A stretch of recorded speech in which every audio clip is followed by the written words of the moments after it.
Dave Larson had been a pillar of the Pinehurst business community for over 2 decades.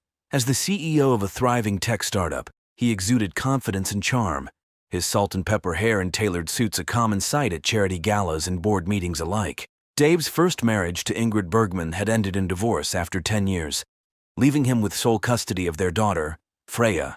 The split had been amicable, with Ingrid pursuing a career opportunity in the United States and maintaining a distant but cordial relationship with her daughter through occasional visits and frequent video calls.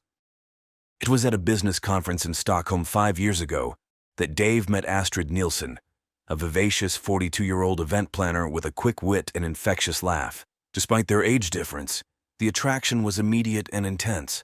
Astrid's warmth and energy seemed to complement Dave's more reserved nature perfectly. After a whirlwind romance, they married in a lavish ceremony that was the talk of Pinehurst social circles. For the first few years, the Larsons appeared to be the perfect family. Astrid threw herself into the role of stepmother, eager to bond with the then-teenage Freya. She redecorated their home, infusing it with vibrant colors and modern art that reflected her outgoing personality. Dave, for his part, seemed rejuvenated by his new marriage, delegating more responsibilities at work to spend time with his family. Freya, however, remained a somewhat distant figure in the household. At 16, she was navigating the turbulent waters of adolescence, her relationship with her father strained by his frequent absences during her childhood. Tall and willowy, with her mother's delicate features and her father's intense look, Freya was a quiet, introspective girl who preferred the company of books to people. As Detective Holmberg delved deeper into the family's background, she uncovered a more complex picture beneath the polished surface. Interviews with neighbors and colleagues painted a portrait of a family that, while outwardly perfect, had its share of tensions. Elsa Lindholm, the Larsons' next-door neighbor, recalled overhearing heated arguments in recent months. "They always seemed so put together in public," she told the detective, "but behind closed doors it was a different story. I'd hear raised voices, things being slammed. It wasn't my place to pry, but I worried." Dave's assistant, Niels Svensson, provided further insight into the cracks in the family's facade. "Mr. Larson had been working longer hours lately," he confided. "He seemed distracted, on edge. I assumed it was just the stress of our upcoming merger, but now I wonder if there was more going on at home." As Linnea pieced together the family dynamics, she couldn't shake the feeling that the key to unraveling this mystery lay in understanding the intricate relationships between Dave, Astrid, and Freya. Little did she know that beneath the veneer of normalcy, a storm of emotions and forbidden desires had been brewing, one that would ultimately lead to tragedy. Interviews with Astrid's childhood friends revealed a young woman who had struggled with her identity from an early age. Linnea, Astrid's best friend from high school, shared a poignant memory. "Astrid always seemed different," she said, her eyes distant with recollection. "I remember once at a school dance, catching her staring at our classmate Sophie with such longing. When she realized I'd noticed, she looked terrified. We never spoke of it, but I think that's when I understood." Astrid's journey of self-discovery led her to Stockholm after graduation, where she immersed herself in the city's vibrant LGBTQ community. For a few years, she lived openly as a lesbian, even entering into a serious relationship with a woman named Maya Bergstrom. However, the weight of societal expectations and family pressure eventually took its toll. Returning to Pinehurst, Astrid threw herself into her career, burying her true self beneath layers of professional success and social acceptability. Her marriage to Dave Larson seemed to be the final step in creating the life she thought she was supposed to have. Yet, as Detective Holmberg would come to realize, the heart is not so easily denied. The arrival of Freya into Astrid's daily life would awaken long-suppressed desires and set in motion a chain of events that would end in tragedy. The dynamics of the Larson household underwent a seismic shift in September 2022, when Freya, now 20 years old and starting her second year at the university, moved back home. Her dormitory had been scheduled for extensive renovations, forcing her to seek alternative accommodation. Dave, eager to reconnect with his daughter, suggested she live with them for the academic year. Freya's return home was met with mixed emotions. Dave was thrilled at the chance to rebuild their relationship, while Astrid outwardly expressed excitement about having a youthful presence in the house. However, beneath the surface, tensions simmered. Through early weeks of cohabitation, were marked by awkward silences and stilted conversations. Dave, often absent due to work commitments, missed the subtle undercurrents of discomfort. Freya spent most of her time in her room, emerging only for meals and necessary interactions. It was Astrid who made the first real efforts to bridge the gap. Recognizing Freya's passion for literature, she began engaging her in discussions about books, recommending titles, and sharing her own favorites. Slowly, a tentative bond began to form between stepmother and stepdaughter. As autumn turned to winter, Freya began spending more time in the common areas of the house. She and Astrid would often be found in the living room, engrossed in conversation long after Dave had retired for the night. Their shared interests expanded beyond literature to art, music, and philosophy. Dave, when he was home, seemed pleased by the growing closeness between his wife and daughter. Yet there were moments when a flicker of unease would cross his face, quickly dismissed and forgotten. Little did anyone realize that this period of apparent harmony was merely the calm before the storm. The bonds forming between Astrid and Freya were deeper and more complex than anyone could have imagined, laying the groundwork for a relationship that would ultimately shatter the foundations of the Larson family. As winter gave way to spring, the relationship between Astrid and Freya underwent a profound transformation. What had begun as a tentative friendship, born of proximity and shared interests, evolved into something far more intense and intimate. The change was gradual, almost imperceptible at first. Lingering glances across the dinner table, accidental touches that lasted a moment too long, hushed conversations that would abruptly cease when Dave entered the room. To an outside observer, it might have appeared as nothing more than a close stepmother-stepdaughter bond. But beneath the surface, a current of electricity crackled between them, charged with unspoken desires and forbidden longings. It was Astrid who made the first move, though later, in tearful confessions to Detective Holmberg, she would insist that she had never meant for things to go so far. One evening in late April, with Dave away on a business trip, the two women found themselves alone in the house. They had been discussing a particularly moving passage from Virginia Woolf's Mrs. Dalloway, when Astrid, overcome by emotion and years of repressed feelings, leaned in and kissed Freya. The moment hung suspended in time, a heartbeat of shock and recognition.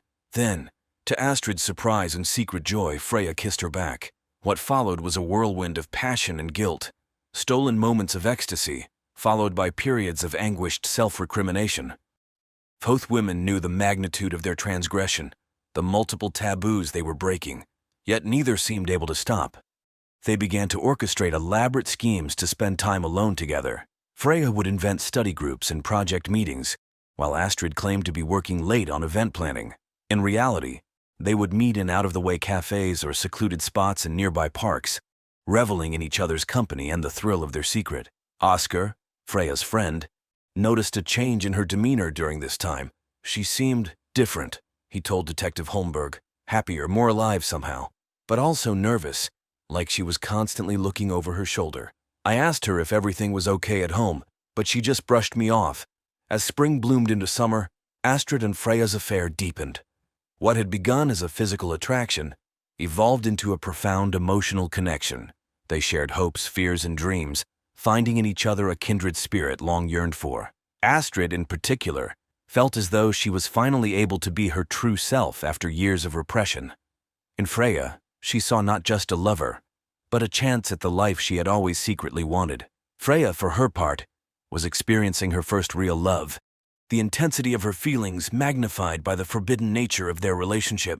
Yet even as they reveled in their connection, the weight of their deception began to take its toll. Dave, though still largely oblivious, had started to notice small changes in both his wife and daughter.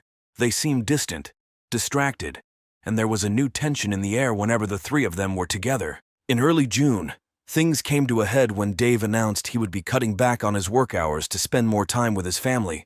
The news, meant to be celebratory, sent a jolt of panic through Astrid and Freya. Their carefully constructed world of secret meetings and stolen moments was suddenly under threat. As Detective Holmberg would later piece together, it was this announcement that set in motion the final tragic act of the Larson family drama. Faced with the prospect of discovery, Astrid and Freya would soon be forced to make choices that would have devastating consequences for all involved. As June progressed, The atmosphere in the Larson household grew increasingly tense. Dave, true to his word, had reduced his work hours and was spending more time at home. While he had envisioned this change as an opportunity to strengthen family bonds, he instead found himself feeling like an outsider in his own home. Astrid and Freya, accustomed to the freedom of Dave's frequent absences, struggled to maintain their facade of normalcy under his watchful eye. Their behavior, once easily dismissed, now began to raise red flags in Dave's mind. He noticed the way they would fall silent when he entered a room, the quick glances they exchanged over dinner, the sudden increase in Freya's study group meetings, and Astrid's late nights at work. Each incident on its own might have been innocuous, but together they painted a picture that left Dave increasingly uneasy. Nils, Dave's assistant, recalled a particularly telling incident at the office. Mr. Larson came in looking distracted one morning, he told Detective Holmberg. When I asked if everything was all right, he muttered something about Astrid and Freya acting strange. Then he asked me to check Astrid's event planning schedule for the past month. It was an odd request, but I did as he asked.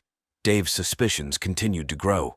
He began to pay closer attention to Astrid's comings and goings, noting discrepancies between her stated plans and her actual whereabouts.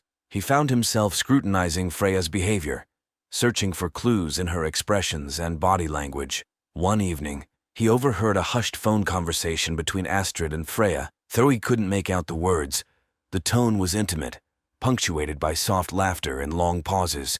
When Astrid emerged from the study, her face flushed and eyes bright, Dave felt a cold knot of dread form in his stomach. Driven by his growing paranoia, Dave took steps that he would later be ashamed of. He installed a tracking app on Astrid's phone under the guise of a security update. He began to check Freya's credit card statements, noting several charges at cafes and restaurants when she was supposedly at the university. The final straw came on the evening of June 14th. Dave, claiming to have a late meeting, instead parked his car a block away and watched the house. He saw Freya leave, supposedly for a study session. 20 minutes later, Astrid also left. His heart pounding, Dave followed at a distance. He tracked them to a small, out-of-the-way cafe on the outskirts of Pinehurst. Through the window, he saw them sitting close together, their hands entwined on the table. As he watched, Astrid leaned in and kissed Freya tenderly on the lips. In that moment, all of Dave's suspicions crystallized into a horrifying certainty. The two people he loved most in the world had betrayed him in the most profound way possible. Numb with shock and rage, he drove home, his mind a whirlwind of confusion and pain. As he sat in the darkened house waiting for their return, Dave Larson made a decision that would set the stage for the tragedy to come. The evening of June 14th descended upon the Larson household like a gathering storm. Dave sat in the dimly lit living room, a tumbler of whiskey untouched before him, as he waited for Astrid and Freya to return. The ticking of the antique grandfather clock in the hall seemed to echo his racing heartbeat, each second bringing him closer to a confrontation he both dreaded and craved. At precisely 10:43 p.m., the sound of a key in the lock shattered the oppressive silence. Hushed giggles and whispered words drifted in from the entryway, abruptly ceasing as Astrid and Freya realized they weren't alone. Dave remained seated, his back to the door as the two women entered the living room. Astrid's voice, tinged with forced casualness, broke the silence. "Dave, I thought you had a late meeting tonight." Dave slowly turned to face them, his expression a mask of barely contained fury. "Funny," he said, his voice low and dangerous. "I was about to say the same thing to you, Astrid. How was your event planning session?" The color drained from Astrid's face as she realized the implication of his words. Beside her, Freya stood frozen, her eyes darting between her father and stepmother. "I saw you," Dave continued, his voice rising. "At the cafe, I saw everything." What followed was a maelstrom of emotions, accusations hurled like weapons, tearful denials crumbling under the weight of truth, and years of repressed feelings bursting forth in a torrent of words. Astrid, her composure shattered, attempted to explain. "Dave, please, it's not what you think. We never meant for this to happen." Dave roared, lurching to his feet. "But you love my daughter more, is that it?" Freya, who had remained silent until now, stepped forward. "Dad, stop. This isn't just Astrid's fault." Dave shouted, his face contorted with rage and pain. "How could you do this to me?" The argument escalated, years of unspoken resentments and buried truths exploding to the surface. Dave's absence during Freya's childhood, Astrid's struggle with her sexuality, the complex web of love and guilt that had entangled them all. Everything was laid bare in those terrible minutes. As tensions reached a fever pitch, Dave, blind with fury, grabbed the heavy crystal vase from the side table. What happened next would be a source of debate and anguish for all involved. In his agitated state, Dave's grip on the vase slipped. As he stumbled forward, the vase connected with his own temple with a sickening crack. He crumpled to the floor, blood already pooling beneath his head. For a moment, Astrid and Freya stood in shocked silence, unable to process the sudden turn of events. Then, galvanized by the sight of Dave's motionless form, they sprang into action. Astrid rushed to check for a pulse, while Freya fumbled for her phone to call an ambulance. But as Astrid's trembling fingers sought in vain for any sign of life, the horrifying truth became clear. Dave Larson, successful businessman, husband and father, was dead. In the deafening silence that followed, Astrid and Freya looked at each other, their faces pale with shock and dawning horror. The life they had imagined together, already fragile and fraught with complications, now lay in ruins at their feet. In its place loomed the specter of suspicion, investigation, and potential imprisonment. As sirens wailed in the distance, heralding the arrival of a future neither of them had ever envisioned, Astrid made a split-second decision that would seal their fates. "Freya," she whispered, her voice shaking, "listen to me carefully. We can't tell anyone what really happened. No one would believe it was an accident. We need to come up with a story, and we need to do it now." And so, in those frantic moments before the authorities arrived, Astrid and Freya Larson began to weave the web of lies that would ultimately lead to their downfall. In the chaotic aftermath of Dave's death, Astrid and Freya found themselves trapped in a nightmare of their own making. The initial shock of the incident gave way to a frantic scramble to cover their tracks and fabricate a plausible story that would deflect suspicion away from them. With the sirens growing louder, Astrid took charge of the situation. Her event planning experience, ironically, proved useful in orchestrating their deception. She quickly instructed Freya to wash her hands and change her clothes, then did the same herself. They agreed on a simple story. They had come home to find Dave already dead, presumably the victim of a burglary gone wrong. As the first police officers arrived on the scene, Astrid and Freya played their parts to perfection. Astrid, her face streaked with genuine tears, recounted how they had returned from a late-night study session and work meeting to find the front door ajar and Dave unresponsive on the living room floor. Freya, pale and shaking, corroborated her stepmother's story, adding details about valuable items missing from the house. The initial investigation seemed to support their narrative. The crystal vase wiped clean of fingerprints lay shattered next to Dave's body. Astrid had the foresight to disturb a few drawers and cabinets, creating the illusion of a hasty search by an intruder. She had also hidden some of Dave's more valuable possessions, which she would later discover had been stolen.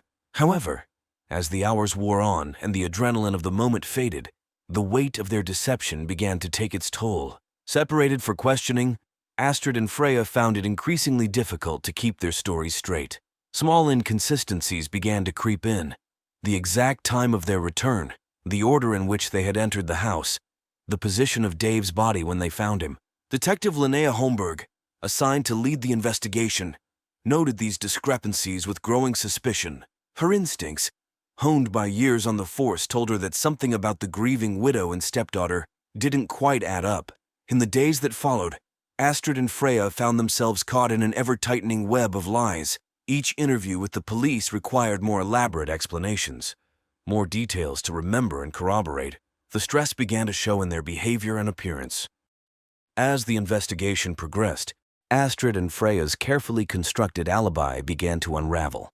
Security camera footage from a nearby street contradicted their stated time of return. A receipt found in Astrid's purse placed her at a cafe across town at the time she claimed to be working late. Each new piece of evidence chipped away at their story, bringing them closer to the moment when their terrible secret would be exposed. Yet, bound together by love and shared guilt, neither woman could bring herself to break their pact of silence. As June drew to a close, the truth of what had happened in the Larson home on that fateful night remained shrouded in mystery. But for Astrid and Freya, the walls were closing in, and it was only a matter of time before their fragile facade crumbled completely. Linnea's first step was to secure the crime scene and order a thorough forensic analysis. As her team combed through the Larson home, she began the process of interviewing witnesses and building a timeline of events.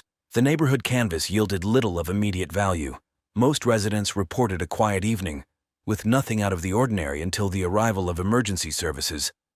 However, one neighbor, an elderly insomniac named Sven Gustafsson, recalled seeing a car parked unusually far from the Larson home earlier in the evening. While he couldn't identify the make or model in the darkness, this small detail nagged at Linnea's mind. The autopsy report, when it came in, raised more questions than it answered. The cause of death was clear: blunt force trauma to the head, but the angle of the wound was unusual for an assault. The medical examiner noted that the injury was more consistent with a fall or self-inflicted wound than an attack. As Linnea delved deeper into the Larson family's background, inconsistencies began to emerge. Financial records showed no signs of the economic strain one might expect to motivate a burglary in such an affluent neighborhood. Dave's colleagues described him as distracted and irritable in the days leading up to his death, a marked change from his usual demeanor. Most intriguing to Linnea were the subtle tensions she observed between Astrid and Freya during their interviews. While they presented a united front of grief, there were moments, a glance held too long, a slight hesitation before answering, that hinted at unspoken undercurrents. The breakthrough came from an unexpected source. A college student, reviewing footage from a traffic camera for an unrelated project, noticed Dave Larson's car parked near the cafe where Astrid and Freya had met on the night of his death. This directly contradicted their claim that Dave had been at a late meeting. Armed with this new information, Linnea brought Astrid and Freya in for separate interviews. The pressure of maintaining their lies, combined with the shock of this new evidence, began to take its toll. Astrid, normally composed, showed signs of cracking. Her answers became evasive, and she struggled to maintain eye contact. When confronted with the traffic camera footage, she stumbled over her words, unable to provide a plausible explanation. Freya, interviewed simultaneously in another room, fared no better. Her youth and inexperience with high-pressure situations made her an easier target. When Linnea implied that Astrid had confessed, Freya broke down, tearfully admitting that they had lied about the events of that night. However, even as the original story fell apart, both women clung to the assertion that Dave's death had been an accident. They admitted to being at home when it happened, but insisted that he had fallen and hit his head during an argument. Linnea, sensing that she was finally close to the truth, pressed harder. She pointed out the discrepancies in their new story, the unlikelihood of the sequence of events they described. As the interview stretched into the night, the weight of their deception became too much to bear. Finally, in a moment of emotional exhaustion, Astrid whispered the words that would blow the case wide open. With this admission, the true nature of Astrid and Freya's relationship and the real story of what happened that fateful night began to emerge. In the months following the resolution of the Larson case, the ripple effects of the tragedy continued to be felt throughout Pinehurst. Astrid and Freya, convicted of obstruction of justice, began serving their sentences in separate prisons. Their relationship, tested by guilt, public scrutiny, and physical separation, faced an uncertain future.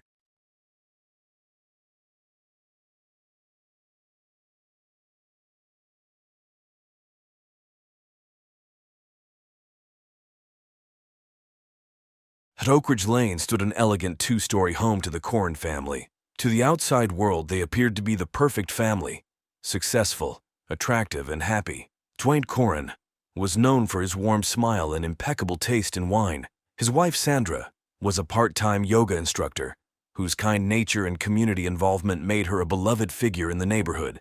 Their children, 8-year-old Lila and 5-year-old Theo, were bright and well-mannered, often praised by teachers and other parents alike. As summer approached, the Corrin family was preparing for what they hoped would be their best year yet. Dwayne had recently secured a promotion at work. Sandra was expanding her yoga classes, and the children were excelling in school and their extracurricular activities. Little did they know that their world was about to be shattered by an unthinkable tragedy. It was a warm Tuesday afternoon in late May when Zara Jackman first stepped onto the porch of the house. At 23, Zara was a vision of youthful energy and enthusiasm.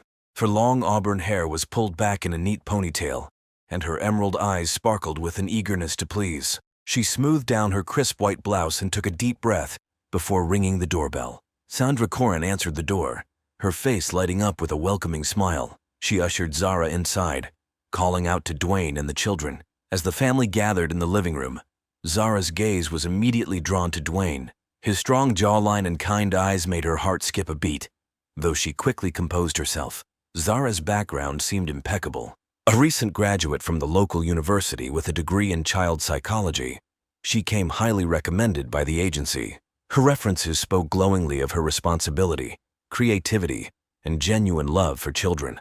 As she interacted with Lila and Theo, it was clear that she had a natural rapport with kids. The children were instantly drawn to her warm personality and the exciting activities she proposed. Dwayne and Sandra exchanged approving glances as they watched Zara engage with their children. They were impressed by her educational background and the thoughtful questions she asked about their family routine and the children's individual needs. Zara explained her philosophy on childcare, emphasizing the importance of structure balanced with fun and learning opportunities. As the interview progressed, Zara's attention subtly shifted between the family members. While she maintained her focus on the children, her eyes would occasionally flicker to Dwayne, lingering just a moment too long. If Sandra noticed, she gave no indication, her own focus primarily on how well Zara was connecting with Lila and Theo. By the end of the meeting, the decision was unanimous. Zara would start the following week, watching the children after school and during the summer break. As she left the house, Zara felt a surge of excitement, not just for the job but for the opportunity to become part of the Corin family's world. What the Corin family couldn't have known was that behind Zara's polished exterior and impressive credentials lay a complex web of half-truths and carefully crafted personas. The young woman they had just welcomed into their home would become the catalyst for a series of events that would tear their perfect world apart. From the outside, the Corin family seemed to have it all. Dwayne's career was on an upward trajectory, his recent promotion cementing his status as a rising star in the competitive world of investment banking. His colleagues admired his sharp mind and easygoing nature, while clients were drawn to his confident demeanor and track record of success. Sandra, with her lithe yoga instructor's body and serene demeanor, was the picture of health and balance. Her yoga studio had become a sanctuary for many in the community seeking peace and wellness.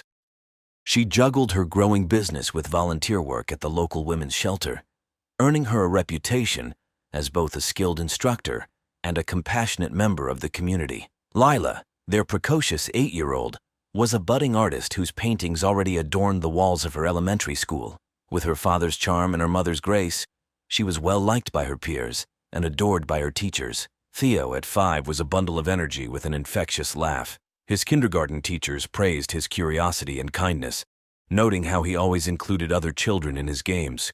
However, beneath the polished veneer of their lives, cracks were beginning to show.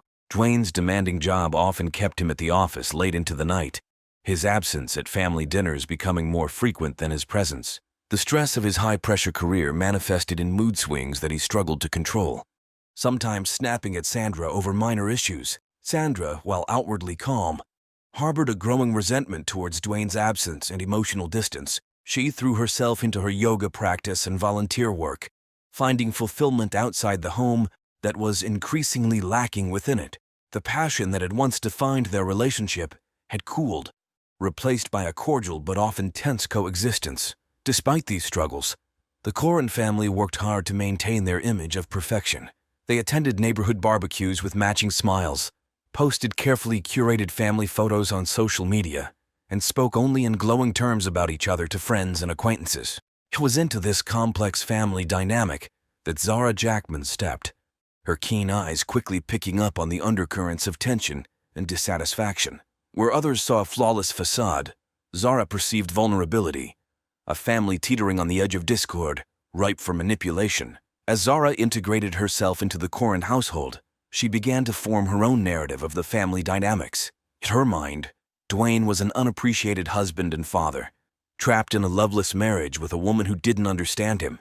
The children, she believed, needed a stronger maternal figure, someone who could provide the stability and attention they craved.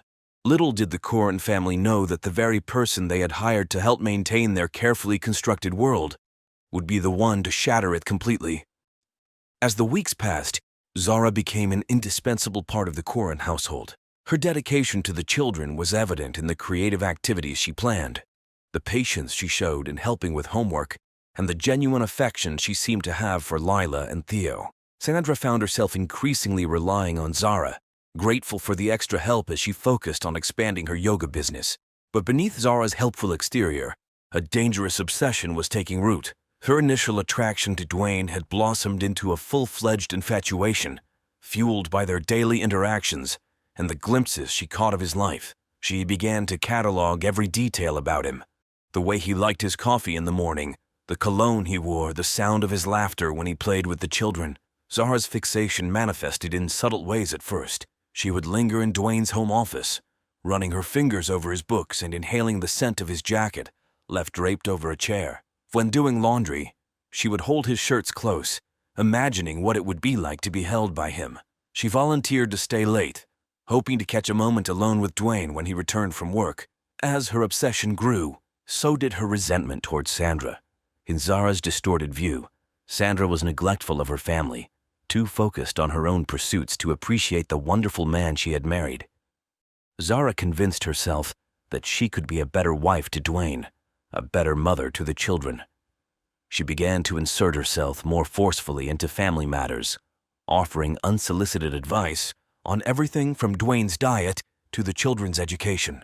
Dwayne, flattered by the attention and grateful for the help with the kids, failed to see the warning signs. He found himself looking forward to his interactions with Zara, drawn to her youthful energy and the way she seemed to hang on his every word. In Zara, he found the admiration and understanding he felt was lacking in his marriage. Sandra, however, began to sense that something was amiss. She noticed how Zara's eyes followed Dwayne around the room, the way the young woman's hand would linger a bit too long when passing him something. She saw how Zara tried to mimic her own style, buying similar clothes and even adopting some of her mannerisms. One evening, Sandra returned home early from a yoga class to find Zara wearing one of her dresses, standing in front of the mirror in the master bedroom.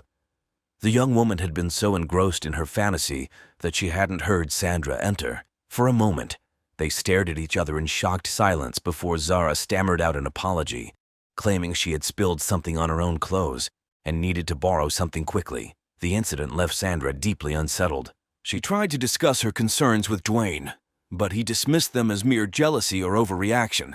This dismissal drove a further wedge between them, exactly as Zara had hoped. As summer progressed, Zara's behavior became increasingly erratic. She began to accidentally run into Dwayne around town, showing up at his favorite coffee shop or the gym he frequented.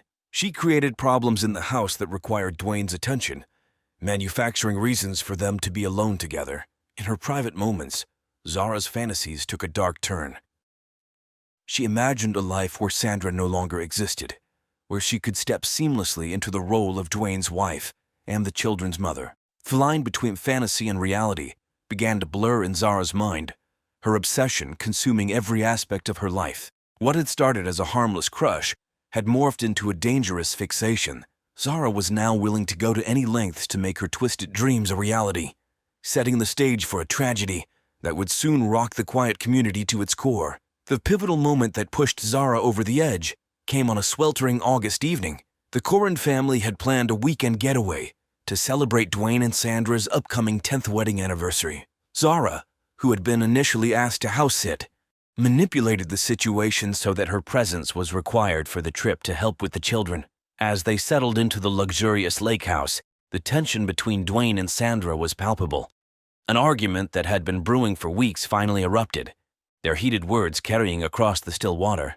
Zara, who had taken the children for a walk to give the couple privacy, returned to find Sandra in tears and Dwayne storming off to cool down.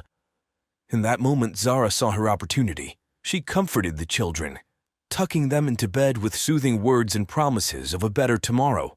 Then, she sought out Dwayne, finding him nursing a whiskey on the dock. Under the moonlight, Zara played the role of the sympathetic listener, allowing Dwayne to vent his frustrations about his marriage. As the night wore on and the whiskey flowed, Dwayne's inhibitions lowered. In a moment of weakness, he confided in Zara about his doubts, his fears, and his loneliness. Zara, seizing the moment, leaned in and kissed him. For a brief second, Dwayne responded before abruptly pulling away, horrified at what had transpired. Dwayne's rejection and subsequent apology to Sandra the next day shattered Zara's illusions. She realized that despite the problems in their marriage, Dwayne was committed to Sandra and their family. This realization, instead of deterring Zara, only fueled her determination. In her twisted logic, she concluded that the only thing standing between her and the life she desired was Sandra. On the drive back to Oak Ridge Lane, as Zara watched Dwayne and Sandra hold hands in reconciliation, a chilling resolve settled over her. She began to formulate a plan, one that would remove Sandra from the picture permanently. No longer content to wait and hope, Zara decided to take matters into her own hands. The carefree weekend that was meant to rejuvenate the Corrin family had instead set in motion a series of events that would lead to an unthinkable crime. Zara's obsession had crossed a line from which there was no return, and the quiet community was about to be rocked by a tragedy no one could have foreseen. In the weeks following the fateful weekend at the lake house, Zara's plan began to take shape with frightening precision. Her outward demeanor remained unchanged. She was still the perfect babysitter, doting on the children and maintaining a respectful distance from Dwayne. But behind her placid smile, a storm was brewing. Zara's first step was to gather information. She methodically went through the Corrin home when no one was around, photographing documents, noting schedules, and searching for anything she could use. She paid particular attention to Sandra's routine, tracking her comings and goings with obsessive detail. Next, Zara began to subtly manipulate the family dynamics. She would accidentally mention seeing Sandra talking closely with a male yoga student, planting seeds of doubt in Dwayne's mind. She encouraged Sandra to take on more classes and responsibilities at her studio, knowing it would create more tension in the marriage. With the children, she would make offhand comments about how much happier everyone seemed when Mommy wasn't around, slowly poisoning their perception of Sandra. As her plan progressed, Zara took steps to create an alibi for herself. She enrolled in evening classes at the local community college, establishing a routine that would place her far from the Corrin home on certain nights. She cultivated friendships with other babysitters in the neighborhood, ensuring she had people who could vouch for her character and whereabouts. One crucial element of Zara's plan involved technology. Using her knowledge from a brief stint in IT during college, she installed spyware on the family's computers and phones. This gave her access to emails, text messages, and even GPS locations. She used this information to stay one step ahead, always knowing where everyone was and what they were doing. Zara also began to alter her appearance subtly. She dyed her hair a shade closer to Sandra's, started wearing clothes that mimicked Sandra's style, and even adopted some of her mannerisms. In her deluded mind, she was preparing to step into Sandra's life seamlessly once the other woman was out of the picture.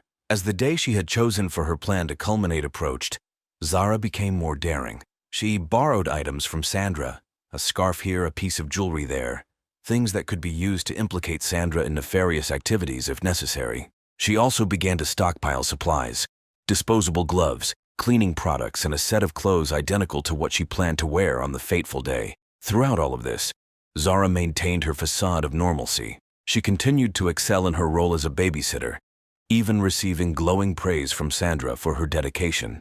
Dwayne, still guilt-ridden over the incident at the lake house, kept his distance, which only served to reinforce Zara's belief that he was unhappy in his marriage. The red flags were there, but they went unnoticed or were explained away. The slight changes in Zara's appearance were attributed to youthful experimentation. Her probing questions about the family's schedule were seen as conscientiousness. Even her occasional odd behavior was chalked up to the stress of working and studying. As summer turned to fall, the Corrin family remained blissfully unaware of the danger that had taken root in their home. October 17th dawned crisp and clear, the autumn leaves a riot of red and gold against the pale blue sky. It was a day like any other in the community, but for Zara Jackman, it was the day everything would change. The day she would finally claim the life she believed was rightfully hers. Zara arrived at the Corrin home early, her demeanor calm and collected. She greeted Sandra with a smile, discussing the day's schedule as if it were any other morning. Dwayne had already left for work, and the children were at school. Everything was proceeding according to plan.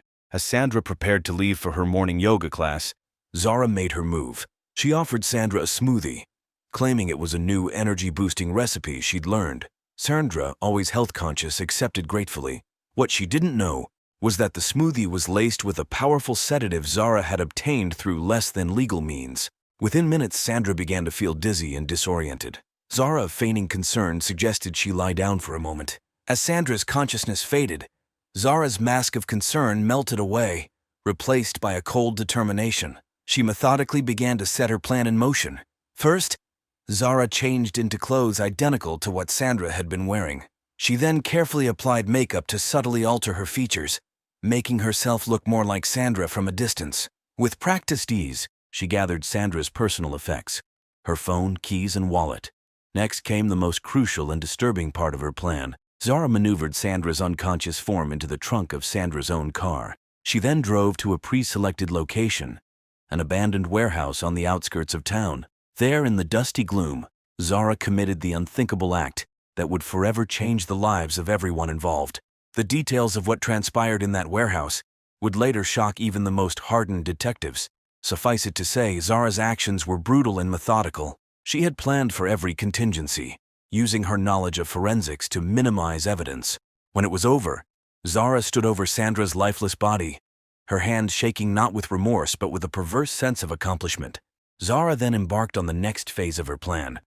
She drove Sandra's car to a nearby lake, wiping it clean of fingerprints before pushing it into the water. She had chosen this spot carefully, knowing the depth and currents would make recovery difficult. With the grim task completed, Zara made her way back, using a series of prearranged rides and public transportation to avoid detection. She arrived back at the Corrin home just in time to greet the children as they returned from school, the perfect picture of a caring babysitter. As evening fell, Zara put her acting skills to the test. She called Dwayne, her voice filled with convincing concern, asking if he had heard from Sandra. She then suggested calling Sandra's yoga studio and some of her friends. As worry began to set in, Zara proposed calling the police to report Sandra missing. The hours that followed were a whirlwind of police activity and growing fear. Zara played her part perfectly, the concerned family friend, offering support to Dwayne and comfort to the confused and frightened children. She answered the police's questions with just the right mix of helpfulness and anxiety, providing the alibi she had so carefully constructed. As night deepened and hope for Sandra's safe return diminished, Zara allowed herself a moment of private triumph. In her twisted mind, she had succeeded. Sandra was gone, and now she could step into the role she had coveted for so long. She imagined comforting Dwayne in his grief, becoming a mother to Lila and Theo, and finally having the family she believed she deserved. But even as Zara reveled in her perceived victory, the wheels of justice were already turning.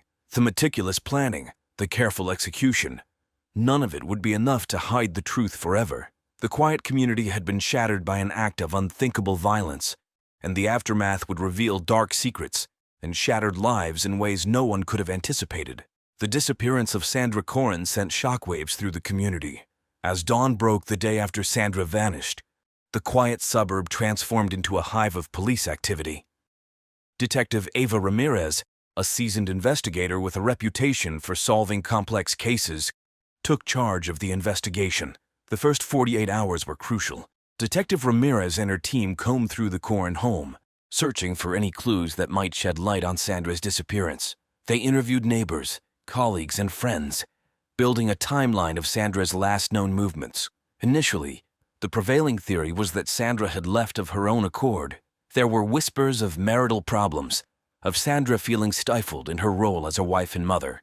But those who knew her best vehemently rejected this idea. Sandra, they insisted, would never abandon her children. As the investigation progressed, suspicion inevitably fell on Dwayne. It was the sad reality of such cases that the spouse was often the first person of interest. Dwayne's alibi for the day of Sandra's disappearance was solid. He had been in meetings at work all day, verified by multiple colleagues. Still, detectives probed into the couple's financial records and personal lives, leaving no stone unturned. Throughout the investigation, Zara remained a peripheral figure. She was interviewed as a witness, providing a detailed account of her last interactions with Sandra. Her demeanor was appropriately distraught, her story consistent. To the investigators, she appeared to be nothing more than a concerned babysitter, genuinely worried about the woman who had employed her. A community rallied around the Corrin family. Volunteers organized search parties, combing through nearby woods and parks. Flyers with Sandra's picture appeared on every street corner and in shop windows. Local news channels ran nightly updates on the case, keeping it in the public eye. As days turned into weeks with no sign of Sandra, the investigation began to stall.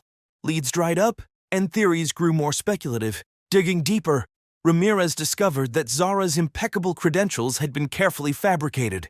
The university she claimed to have graduated from had no record of her attendance. References when contacted again seemed hesitant and evasive. It was as if Zara Jackman had appeared out of thin air just months before she started working for the Corrin family. This revelation sparked a renewed investigation, this time focused on the babysitter who had seamlessly integrated herself into the Corrin household. As Ramirez and her team delved into Zara's past, a disturbing pattern emerged. They uncovered a trail of false identities and suspicious circumstances stretching back several years. A breakthrough came when they connected Zara to a case in another state. A married man had reported being stalked by a young woman matching Zara's description. The case had been dropped when the woman suddenly disappeared, but the similarities were striking. Armed with this new information, Ramirez brought Zara in for questioning. The interrogation was a masterclass in psychological warfare. For hours, Zara maintained her innocence, her carefully constructed persona holding firm. But as Ramirez methodically presented the evidence they had gathered, cracks began to show in Zara's facade. It was a seemingly innocuous question about Zara's childhood that finally broke her. In a moment of confusion, Zara mentioned a detail about her past that contradicted her earlier statements. Sensing weakness, Ramirez pressed harder. Suddenly, like a dam breaking, Zara's composure crumbled. In a chilling confession, she revealed the full extent of her obsession with Dwayne and her plot to replace Sandra. As Zara talked, the true horror of her actions came to light. She described in disturbing detail how she had planned and executed Sandra's murder, her voice devoid of remorse as she recounted the events of that fateful day. She spoke of her belief that she and Dwayne were meant to be together, that she was saving him from an unhappy marriage. With Zara's confession, the investigation shifted into high gear. Based on the information she provided, search teams were dispatched to the lake where Sandra's car had been dumped. After days of searching, the vehicle was recovered, providing crucial forensic evidence. The abandoned warehouse where the murder had taken place became a crime scene, yielding more damning evidence against Zara. Investigators were shocked by the level of premeditation revealed by what they found. It was clear that Zara had been planning this for months. As news of Zara's arrest broke, the community reeled in shock. Neighbors who had invited her into their homes, parents who had trusted her with their children, all struggled to reconcile the friendly babysitter they thought they knew with the disturbed individual revealed by the investigation. As the case moved to trial, more details of Zara's troubled past came to light. A history of obsessive behavior, stalking, and identity fraud painted a picture of a deeply disturbed individual. Mental health experts debated the extent of her psychological issues, but all agreed that she represented a dangerous combination of cunning and instability. The trial, Zara, now fully embracing her notoriety, showed no remorse for her actions. Her chilling testimony, recounting her obsession and the murder with an unsettling calmness, left the courtroom in stunned silence. The prosecution presented a mountain of evidence, from forensic analysis to Zara's own meticulous records of her plan. In the end, the jury took less than a day to reach a verdict. Zara Jackman was found guilty of first-degree murder and sentenced to life in prison without the possibility of parole. As she was led from the courtroom, her final glance at Dwayne sent chills through all who witnessed it, a look not of remorse but of possessive longing. For the residents, the conclusion of the trial brought a mixture of relief and lingering unease. The picturesque suburb had lost its innocence, its sense of safety shattered by the knowledge that such darkness could lurk behind a friendly smile and a helping hand.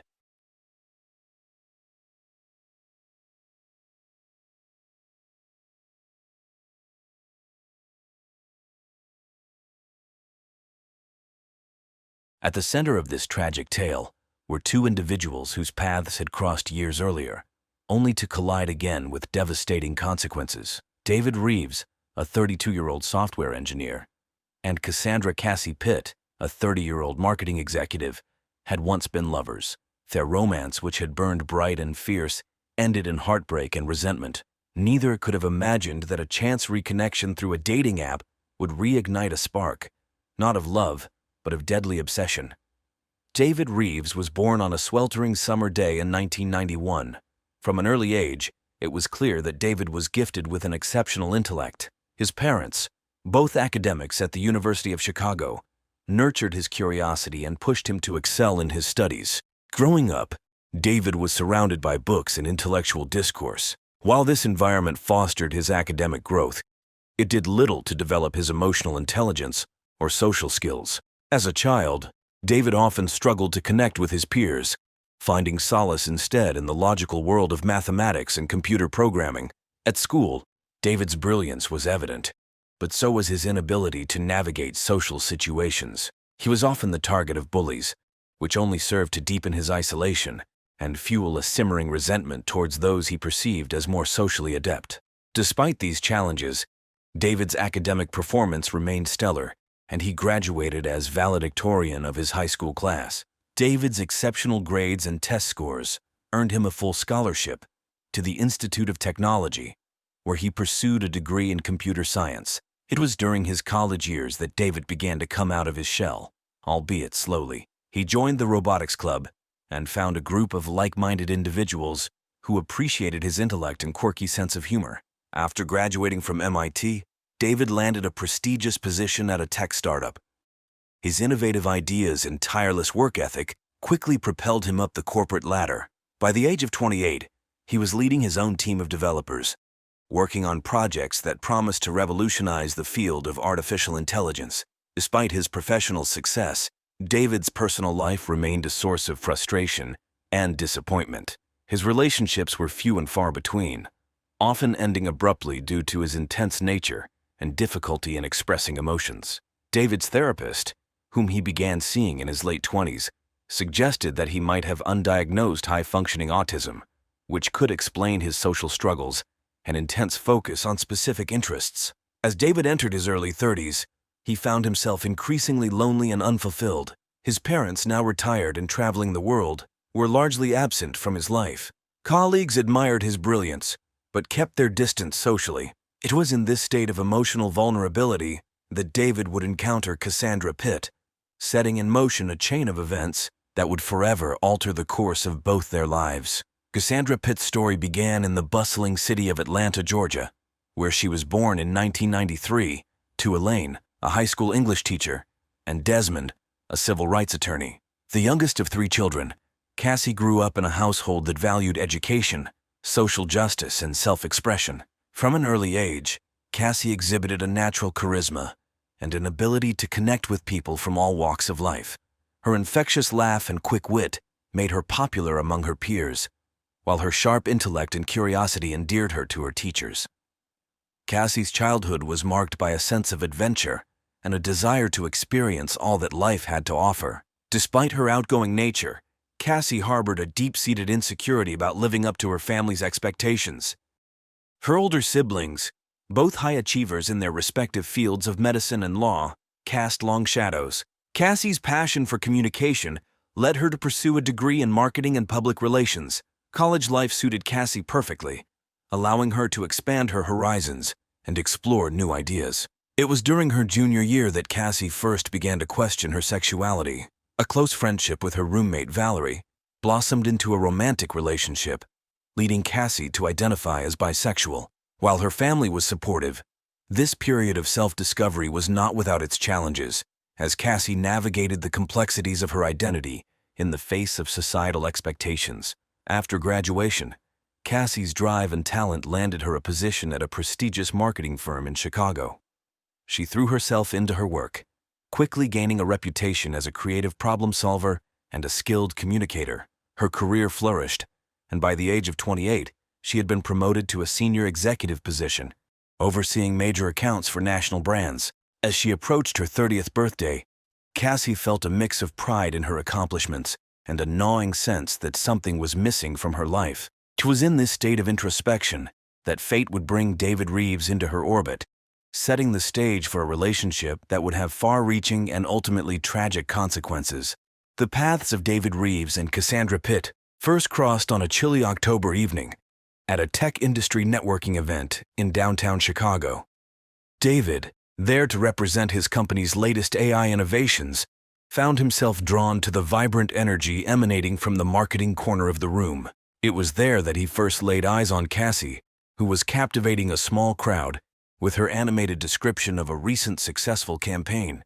Intrigued by her eloquence and charm, David mustered the courage to approach Cassie after her presentation. Their initial conversation was a blend of awkward pauses and unexpected connections. Cassie was impressed by David's depth of knowledge and unique perspectives, while David was captivated by Cassie's ability to make complex concepts accessible and engaging. Exchanging contact information, they parted ways that evening with a sense of potential hanging in the air. Over the next few weeks, their communication evolved from sporadic professional emails to daily text exchanges filled with witty banter and shared interests. Their first date, a visit to the Art Institute of Chicago, was a study in contrasts. David's meticulous analysis of brushstrokes and historical context was balanced by Cassie's emotional responses to the art and her ability to weave narratives around each piece. Despite their different approaches, both found the experience enriching, and the spark between them grew stronger. As their relationship developed, David and Cassie seemed to complement each other in unexpected ways. Cassie drew David out of his shell, encouraging him to experience life beyond the confines of his work and routines. In turn, David's steadiness and intellectual depth provided Cassie with a sense of grounding she hadn't realized she was missing. However, as the initial glow of romance began to fade, the fundamental differences in their personalities became more pronounced. David's need for structure and predictability often clashed with Cassie's spontaneity and social nature. Arguments became more frequent, with David's difficulty in expressing emotions and Cassie's frustration with his perceived emotional distance creating a widening rift between them. The breaking point came 8 months into their relationship when Cassie was offered a promotion that would require extensive travel. David, unable to cope with the idea of long distance and change, retreated into himself. His behavior became increasingly possessive and demanding, attempting to control aspects of Cassie's life in a misguided effort to keep her close. Feeling suffocated and recognizing the unhealthy patterns in their relationship, Cassie made the difficult decision to end things. The breakup was messy and emotionally charged. David, unable to process the rejection, alternated between pleading for another chance and lashing out with hurtful accusations. In the aftermath, Cassie threw herself into her new role, using work as a buffer against the emotional fallout. David, on the other hand, spiraled into a deep depression, his work suffering as he obsessed over what went wrong and how he could win Cassie back. As weeks turned into months, their lives diverged. Cassie began to heal and move forward, while David remained stuck in a loop of anger, self-pity, and fantasies of reconciliation. Neither could have predicted that their paths would cross again, or the tragic consequences that would follow when they did. The 3 years following David and Cassie's breakup saw their lives take dramatically different trajectories. Cassie, embracing her new role and the opportunities it presented, threw herself into her work with renewed vigor. Her career flourished as she spearheaded innovative marketing campaigns that garnered industry recognition. She traveled extensively, broadening her horizons and forging new connections both professionally and personally. During this time, Cassie explored her identity further, engaging in a series of relationships that helped her better understand her needs and desires. She dated both men and women, each experience teaching her more about herself and what she truly wanted in a partner. Through therapy and self-reflection, Cassie worked on setting healthier boundaries and communicating her needs more effectively. David, in stark contrast, struggled to move past the breakup. His work, once his primary source of pride and fulfillment, began to suffer as he grappled with depression and obsessive thoughts about Cassie. Colleagues noticed his declining performance and erratic behavior, leading to a series of warnings from his superiors. In an attempt to fill the void left by Cassie, David tried dating again, but each attempt ended in disappointment. He found himself constantly comparing these women to Cassie, always finding them lacking.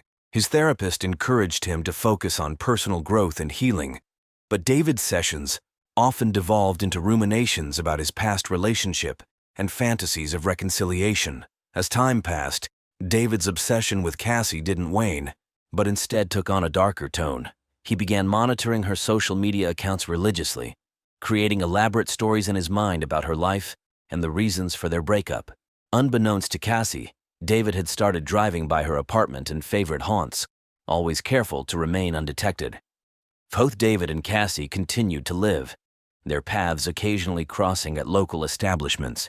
These brief, awkward encounters only served to fuel David's obsession and reinforce Cassie's decision to end the relationship. Neither could have foreseen how a simple swipe on a dating app would soon shatter the fragile peace of their separate lives.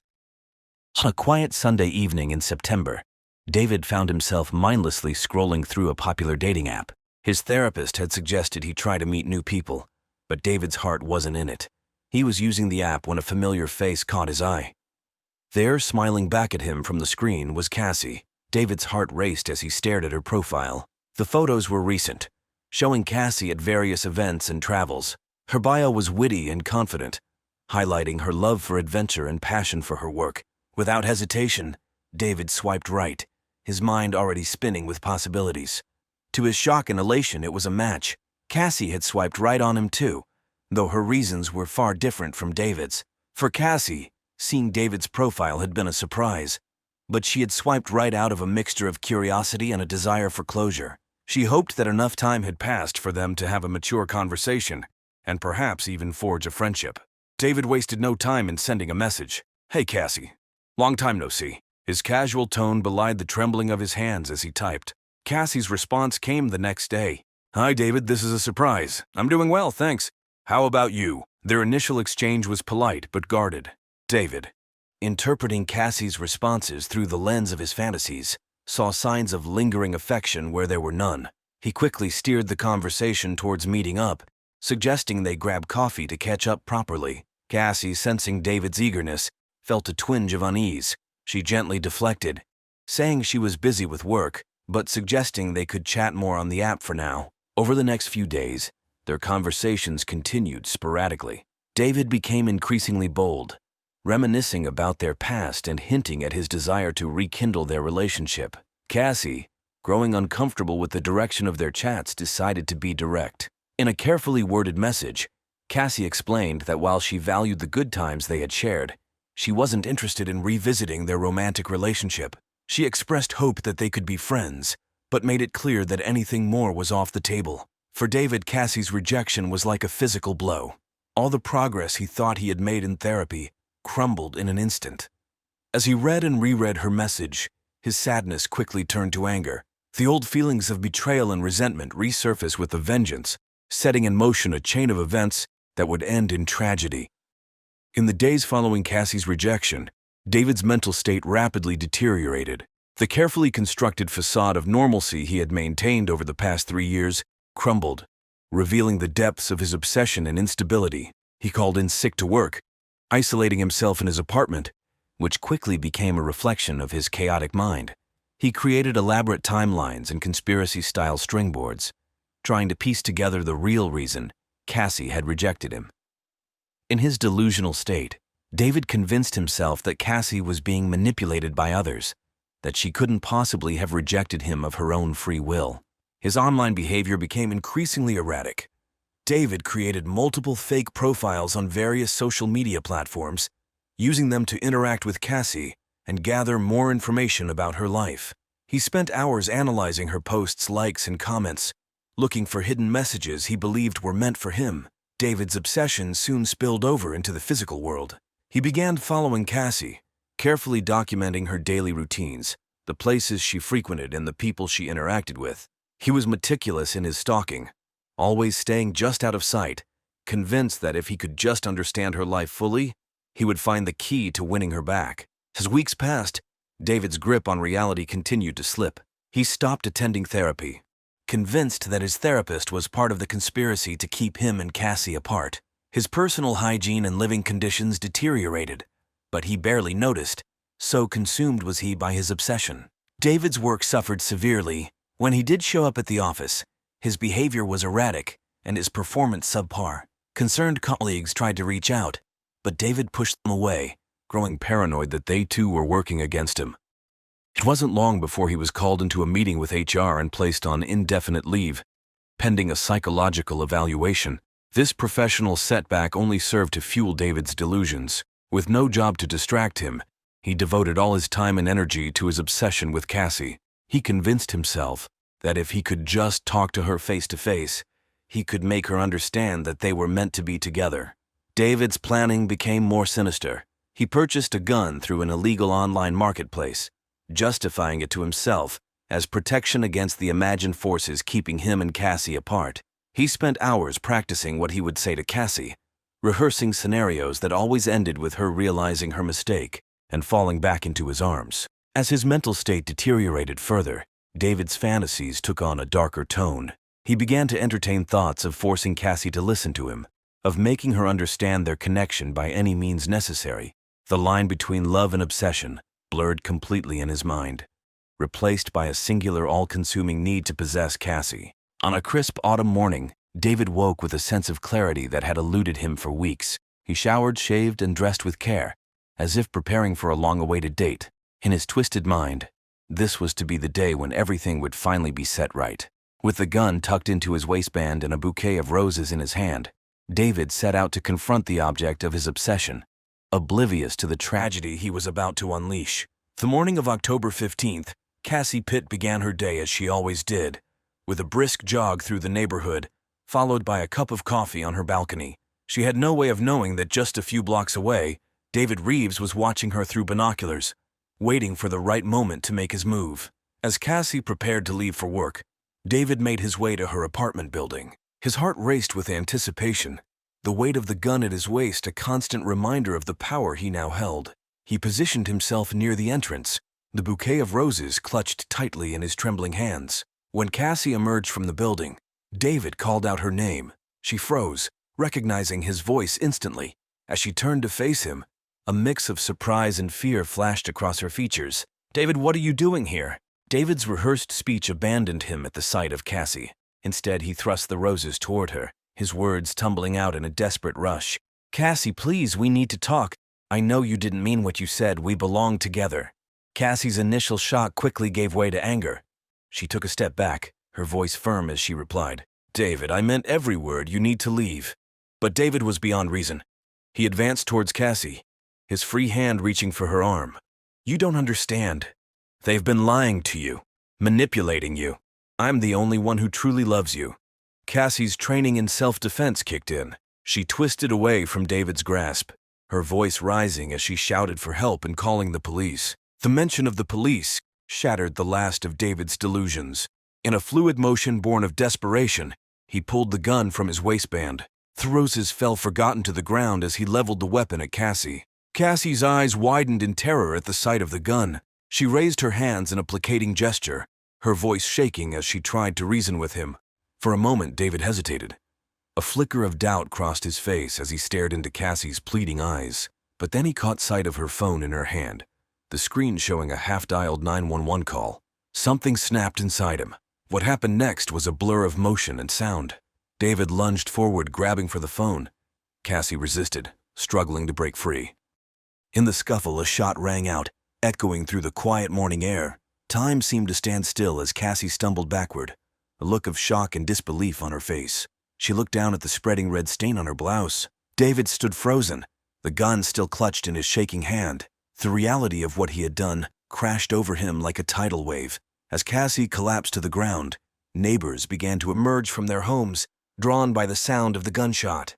David, panicking, turned and fled, leaving behind the woman he claimed to love bleeding on the sidewalk. In the distance, sirens began to wail, growing louder with each passing second.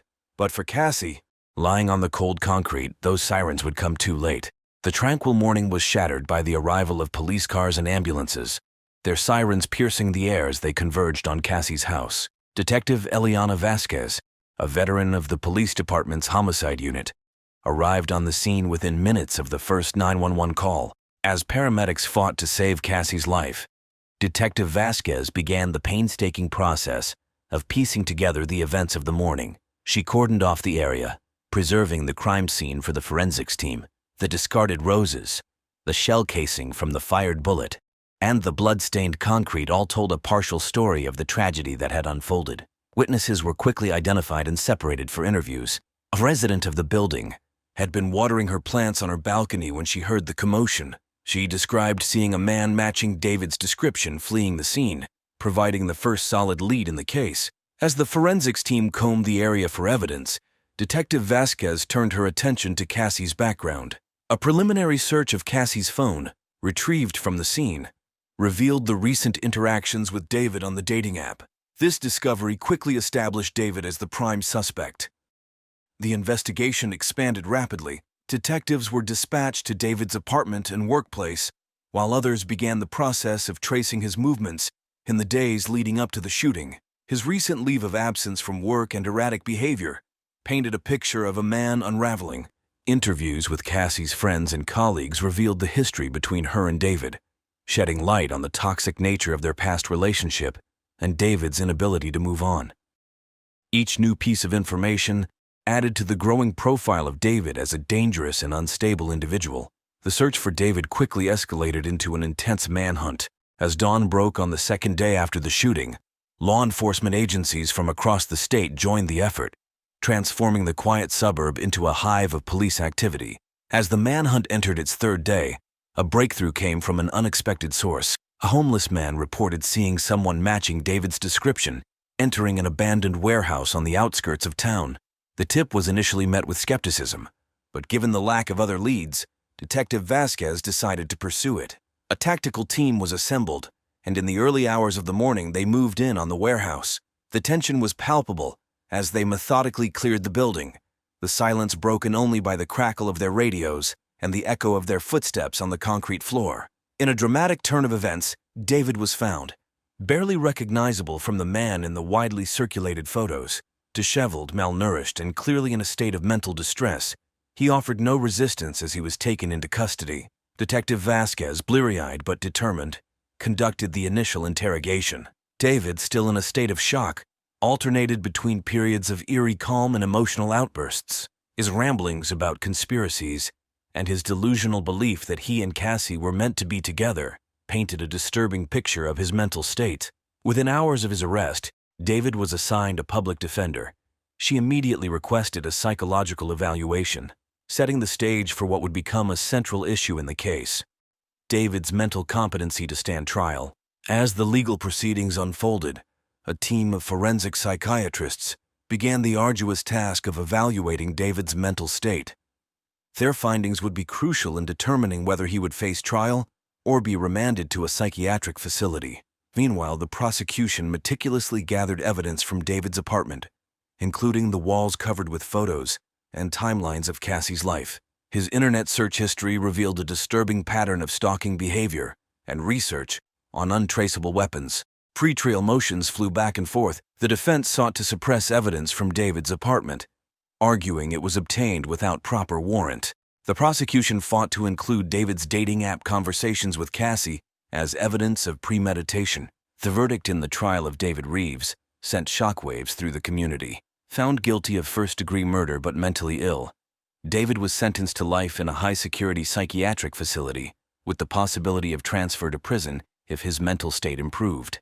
In the wake of the trial, the community struggled to heal. The case had exposed the vulnerabilities that existed even in their seemingly idyllic suburb, leading to increased awareness about stalking and domestic violence.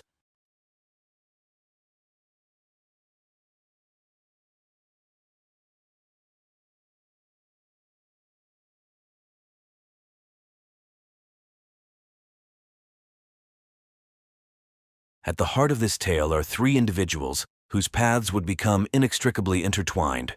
Alton Rhodes, the 19-year-old young man whose charm would prove both irresistible and destructive. Mandy Carell, a neglected wife yearning for passion. M. Delilah Frost, a recent divorcee seeking to reclaim her sense of self. Their story would ultimately lead to a shocking act of violence that would forever change the face of the community, leaving its residents to question how well they truly knew their neighbors. At just 19, Alton Rhodes exuded a confidence and maturity that belied his years. Standing at 6 feet tall, he turned heads wherever he went. But it wasn't just his looks that drew people in. Alton possessed a magnetic personality that made everyone feel special in his presence. Raised by a single mother who worked long hours as a nurse, Alton had learned early on to fend for himself. He'd developed a knack for reading people, understanding their needs and desires sometimes before they did themselves. This skill served him well in his part-time job as a barista at the local coffee shop. where he quickly became a favorite among the regulars. Alton had moved to Redwood just a month after graduating high school, eager to strike out on his own. His mother had reconnected with an old friend in the area, who offered Alton the place to stay, while he figured out his next steps. He had vague plans of attending community college, but for now he was content to work and enjoy his newfound freedom. The young man's arrival in the neighborhood didn't go unnoticed. Women of all ages found excuses to visit the coffee shop during his shifts, while men grudgingly admired his easy charm. Alton took it all in stride, flashing his dimpled smile and engaging in friendly banter with everyone who crossed his path. But it was his encounters with his immediate neighbors that would set in motion a chain of events no one could have predicted. On one side of his temporary home lived the Carrells, an outwardly perfect couple whose carefully maintained image hid a crumbling marriage. On the other side resided Delilah Frost, a woman in her early 40s struggling to rebuild her life after a bitter divorce. Alton's first meeting with Mandy Carrell occurred on a sunny Saturday morning as he was mowing the lawn. She had come over to welcome him to the neighborhood, bearing a plate of homemade cookies. Their eyes met, and for a moment time seemed to stand still. Little did either of them know that this innocent encounter would be the first step down a dangerous path. Mandy Carrell appeared to have it all: a successful husband, a beautiful home, and the envy of her peers. But behind closed doors, her life was far from perfect. Married for 15 years to Gregory, a prominent surgeon, Mandy had slowly watched the passion and intimacy drain from their relationship. Mandy had once been vivacious and ambitious, with dreams of becoming a renowned artist. However, as Gregory's career flourished, she found herself relegated to the role of trophy wife, expected to maintain their home and social status while her own aspirations withered. Her paintings, once filled with vibrant colors and raw emotion, now gathered dust in a forgotten corner of their basement. The first time Mandy laid eyes on Alton, she felt a spark she thought had long since died. His youthful energy and genuine interest in her thoughts and feelings awakened something within her. She found herself making excuses to be outside when he was around, carefully selecting her outfits and rediscovering her makeup collection. Their interaction started innocently enough. Mandy would bring over baked goods or offer gardening advice, lingering longer each time to chat. Alton, in turn, seemed genuinely interested in her life and experiences. He asked about her artwork, and his enthusiasm rekindled her passion for painting. One evening, as Gregory was working late yet again, Mandy invited Alton over to see her old paintings. As they stood in the dim light of the basement, surrounded by canvases that told the story of her faded dreams, something shifted between them. Alton's hand brushed against hers, and Mandy felt a jolt of electricity course through her body. She turned to face him, her heart pounding. Alton's eyes searched hers, asking a silent question. In that moment, all the years of neglect and loneliness culminated in a desperate need for connection. Mandy leaned in, and their lips met in a kiss that would change everything. As she pulled away, breathless and conflicted, Mandy knew she was standing on the precipice of a decision that could unravel her entire life. But the fire that Alton had ignited within her was too strong to ignore. For the first time in years, she felt alive, desired, and seen. At 42 years old, Delilah Frost was starting over. After 20 years of marriage, she had finally found the courage to leave her emotionally abusive husband. The divorce had been finalized just 3 months before Alton moved in next door, leaving Delilah raw and vulnerable. Once a confident and outgoing woman, years of criticism and manipulation had eroded Delilah's self-esteem. She second-guessed every decision, from her choice of clothing to her career moves. The divorce had drained her financially and emotionally, forcing her to downsize from the lavish home she once shared with her ex-husband to the modest house in Redwood. Delilah's first encounter with Alton came on a rainy afternoon when she was struggling to carry groceries from her car.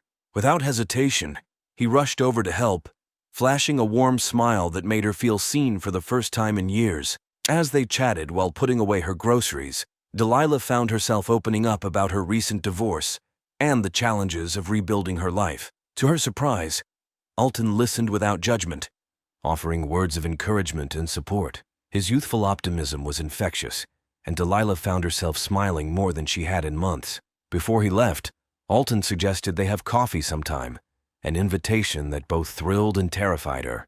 In the days that followed, Delilah found herself looking forward to their casual encounters. She began taking evening walks, timing them to coincide with Alton's return from work. They would often stop to chat, and Delilah relished the way Alton made her feel, not as a broken middle-aged divorcee but as a woman with value and appeal. Their friendship deepened quickly. Alton showed genuine interest in Delilah's work as a freelance graphic designer, even offering to help her build a website to attract more clients. His belief in her abilities reignited her passion for her career, and she found herself taking on new projects with renewed confidence. One night, as they sat on Delilah's porch sharing a bottle of wine, the air between them charged with unspoken tension. Alton's hand brushed against hers, and Delilah felt a rush of desire she thought she'd never experience again. When he leaned in to kiss her, she didn't hesitate. In that moment, all her doubts and insecurities melted away, replaced by a burning need to feel alive and wanted once more. As summer gave way to fall, Alton found himself entangled in two passionate affairs, each filling a different void in his life. With Mandy, he experienced a depth of emotion and intellectual connection he had never known before. Their clandestine meetings were filled with intense discussions about art, life, and dreams, interspersed with moments of fiery passion.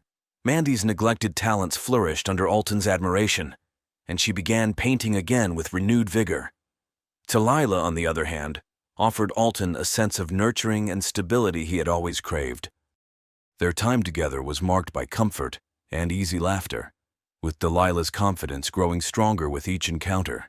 Alton found himself playing the role of supportive partner, encouraging her career ambitions and helping her rediscover her self-worth.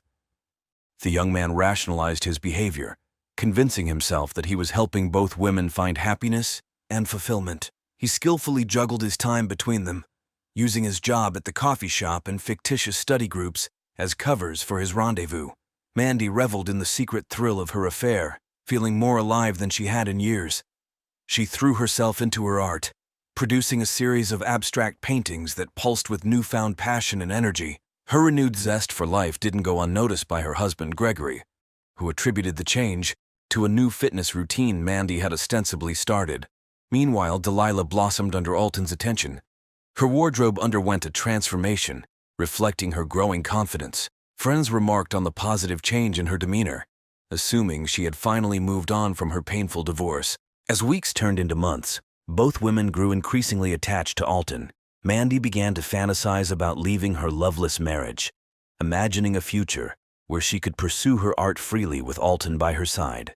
Delilah, having experienced the pain of a failed marriage, was more cautious but couldn't help dreaming of a fresh start with someone who truly appreciated her. Alton, for his part, became more deeply enmeshed in the web of deceit he had woven. He cared for both women and found himself unable to choose between them. The excitement of his double life began to wear thin, replaced by a constant state of anxiety and guilt. One crisp autumn evening, as Alton lay in Mandy's arms in the secret studio she had set up in her basement, she whispered words that sent a chill down his spine. "I think I'm falling in love with you."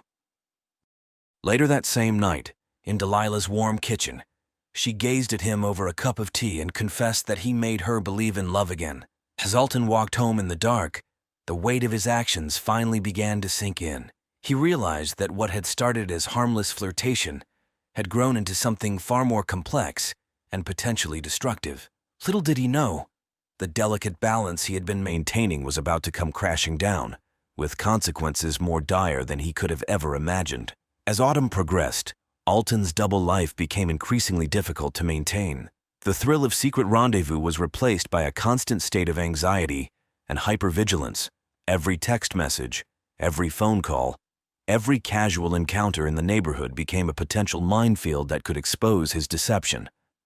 Alton developed an elaborate system of alibis and excuses. He cited increased hours at the coffee shop, fictitious study groups for classes he wasn't taking, and non-existent volunteer work to account for his time. His phone became a source of both connection and dread, carefully managed with separate conversations and meticulously deleted message threads. The pressure began to take its toll on Alton, and his once easy smile became strained. Co-workers at the coffee shop noticed his distraction, attributing it to the stress of balancing work and school. In reality, Alton spent every moment terrified that his carefully constructed house of cards would come tumbling down. There were close calls that left Alton's heart racing. One afternoon, he was walking hand in hand with Delilah in a nearby park when he spotted Mandy in the distance. He quickly steered Delilah in the opposite direction, inventing a sudden craving for ice cream to explain their abrupt change of course. Another time, Alton was helping Mandy carry groceries into her house when Delilah drove by. He ducked behind Mandy's car, pretending to tie his shoe, praying that Delilah hadn't noticed him. The incident left him shaken, realizing how easily his deception could be exposed. As Mandy and Delilah grew more attached, they began to demand more of Alton's time and attention. Mandy, emboldened by her rediscovered passion for art and life, started to talk about leaving her husband. She painted vivid pictures of a future with Alton, filled with love and creative pursuits. These conversations left Alton simultaneously exhilarated and terrified, unsure of how to respond to such earnest declarations, given their age differences. Delilah, while more cautious about jumping into a serious relationship, began to integrate Alton into her life in subtle ways. She introduced him to her friends as her young neighbor, but the affectionate glances and inside jokes they shared spoke volumes. She started making plans for the holidays, hinting at wanting Alton to meet her family. The women's growing expectations added another layer of complexity to Alton's already precarious situation. He found himself making conflicting promises, agreeing to holiday plans with both women, and knowing he would inevitably disappoint one or both of them. As the pressure mounted, Alton's guilt began to manifest physically. He lost weight, his sleep was plagued by nightmares, and he developed a nervous tic, constantly checking his phone and glancing over his shoulder. He knew he needed to end at least one of the affairs, but the thought of hurting either woman was unbearable. What Alton failed to realize was that his increasingly erratic behavior was not going unnoticed. Both Mandy and Delilah, initially blinded by their feelings for him, were beginning to sense that something was amiss. The stage was set for a confrontation that would shatter the delicate balance Alton had been struggling to maintain. The facade Alton had so carefully constructed came crashing down on a chilly November evening. The annual festival was in full swing, with residents gathering in the town square for food, games, and live music. Alton had agonized over whether to attend, knowing both Mandy and Delilah would be there. In the end, he decided that his absence would be more suspicious than his presence. As Alton navigated through the crowd, he felt like walking on a tightrope. He exchanged pleasant greetings with neighbors, all the while scanning the area for signs of Mandy or Delilah. He had just begun to relax, thinking he might make it through the evening unscathed, when disaster struck. Mandy, who had been volunteering at the face-painting booth, spotted Alton and waved him over enthusiastically. As he reluctantly approached, he saw Delilah at a nearby table, arranging items for the silent auction. Time seemed to slow down as Alton watched the two women, oblivious to each other's significance, moving towards an inevitable collision. Mandy reached Alton first, greeting him with a warm hug that lingered a bit too long for mere neighbors. As she pulled away, her eyes shining with affection, Delilah appeared at Alton's side. The younger man felt the blood drain from his face as the two women sized each other up, confusion slowly giving way to suspicion. An awkward silence fell over the trio, broken only when Mandy, ever the gracious hostess, extended her hand to Delilah and introduced herself. Delilah reciprocated, her eyes darting between Mandy and Alton, noting the familiar way Mandy's hand rested on Alton's arm. The conversation that followed was a masterclass in subtext and veiled accusations. Both women, drawing on their intuition and the subtle signs they had previously dismissed, began to piece together the truth. They spoke of their close friendship with Alton, each anecdote carefully chosen to stake their claim. Alton stood frozen between them, watching helplessly as his carefully compartmentalized worlds collided. He opened his mouth several times to speak, but no words came out. His silence only served to confirm the growing suspicions of both women. The tension reached a breaking point when Mandy, her voice tight with barely controlled emotion, mentioned a unique bracelet she had given Alton, a bracelet that was at that very moment visible on his wrist. In that moment, the full extent of Alton's deception became clear to both women. Mandy's face crumpled, tears welling in her eyes, while Delilah's expression hardened into one of cold fury. Without another word, both women turned and walked away, leaving Alton standing alone, the weight of his actions finally crashing down upon him. The fallout was immediate and severe. As Mandy and Delilah stormed off in opposite directions, whispers began to circulate through the festival crowd. Neighbors who had witnessed the tense exchange began to speculate, and soon the gossip spread like wildfire through Redwood. Alton, overwhelmed by the sudden exposure of his deceit, fled the festival. He spent the night pacing in his room, alternating between frantically trying to call both women and collapsing in fits of remorse and self-recrimination. The following days were a blur of confrontations and accusations. Mandy showed up at Alton's door the next morning, her eyes red-rimmed from a sleepless night. Her quiet devastation was more painful to Alton than any angry outburst could have been. She spoke of betrayal, of shattered trust, and of the love she thought they had shared. When she left, Alton knew that something irreparable had broken between them. Delilah's reaction was markedly different. She refused to answer Alton's calls or texts, instead sending a scathing email that laid bare all of his lies and manipulations. Her words, sharp as knives, cut through any remaining illusions Alton had about the nobility of his actions. She made it clear that he was never to contact her again. As news of the affair spread, Alton found himself ostracized by the community he had so easily charmed just months before. Dirty looks and whispered comments followed him whenever he ventured out. His shifts at the coffee shop became exercises in endurance as he faced the judgment and curiosity of customers who had once adored him. But the worst was yet to come. 1 week after the festival, Alton received a visit from Gregory Carell, Mandy's husband. The normally composed surgeon was trembling with barely contained rage as he confronted Alton about the affair. It was clear that the exposure of Mandy's infidelity had shattered the Carells' already fragile marriage. As the dust began to settle, Alton was left to face the consequences of his actions. He had not only broken the hearts of 2 women, but had also disrupted the lives of everyone around them. The once peaceful neighborhood of Redwood had been irrevocably changed, its residents forced to confront the reality that even in their idyllic suburb, passion and deception could lead to devastating consequences. In the weeks following the revelation at the Harvest Festival, the 2 women, once friendly neighbors, now avoided each other at all costs, their shared humiliation and anger creating an invisible barrier between them. Mandy's life spiraled into chaos. Her husband, Gregory, oscillated between cold fury and desperate attempts to salvage their marriage. Their arguments, once confined to hushed tones behind closed doors, now spilled out into the open. Neighbors pretended not to notice, as shouting matches echoed through the Carells' usually quiet home. Mandy threw herself into her art with a frenetic energy, producing dark, turbulent pieces that reflected her inner turmoil. She spent hours locked in her studio, emerging only to face the wreckage of her personal life. Her once pristine appearance became disheveled, her eyes hollow with grief and lack of sleep. Delilah, on the other hand, retreated into herself. She worked from home, avoiding the pitying glances and whispered comments of her neighbors. Her brief period of renewed confidence shattered. She found herself slipping back into the insecurities that had plagued her after her divorce. Clients noticed a decline in the quality of her work, and several took their business elsewhere. As the initial shock wore off, the women's pain began to transmute into anger, not just at Alton but at each other. They began to see each other as rivals, each blaming the other for the destruction of their relationship with Alton and the upheaval in their lives. The tension between them came to a head one afternoon at the local supermarket. Mandy and Delilah found themselves face to face in the produce section, their shopping carts colliding in a jarring metaphor for their collided lives. What started as terse apologies quickly escalated into a heated exchange of accusations and insults. Delilah, her voice shaking with emotion, accused Mandy of using Alton to escape her loveless marriage.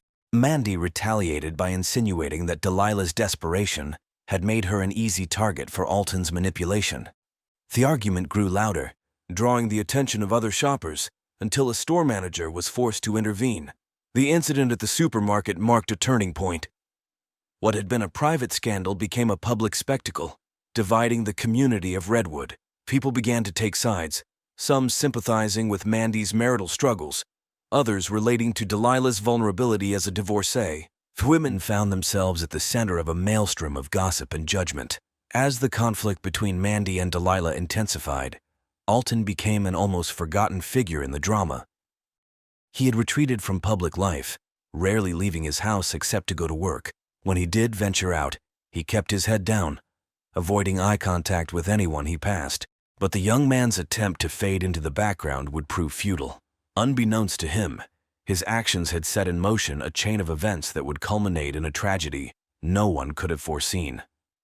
The simmering tensions between Mandy and Delilah were about to boil over, with devastating consequences for everyone involved.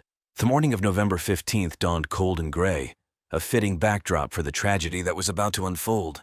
Across the street, Delilah Frost was awake, staring at her computer screen as she tried to focus on a project due later that day. Her work, once a source of pride and fulfillment, now felt hollow. She found herself constantly distracted by thoughts of Alton, of Mandy, of the life she had briefly thought might be possible before it all came crashing down. The catalyst for the day's events came in the form of a simple email. Delilah, in a moment of weakness, had decided to reach out to Alton. Her message was brief, a request to meet, to find some closure on their relationship. She hit send before she could second-guess herself, unaware of the chain reaction she had just set in motion. Mandy, who had taken to checking Alton's email, his password unchanged from when they were lovers, saw the message pop up in his inbox. Something inside her snapped.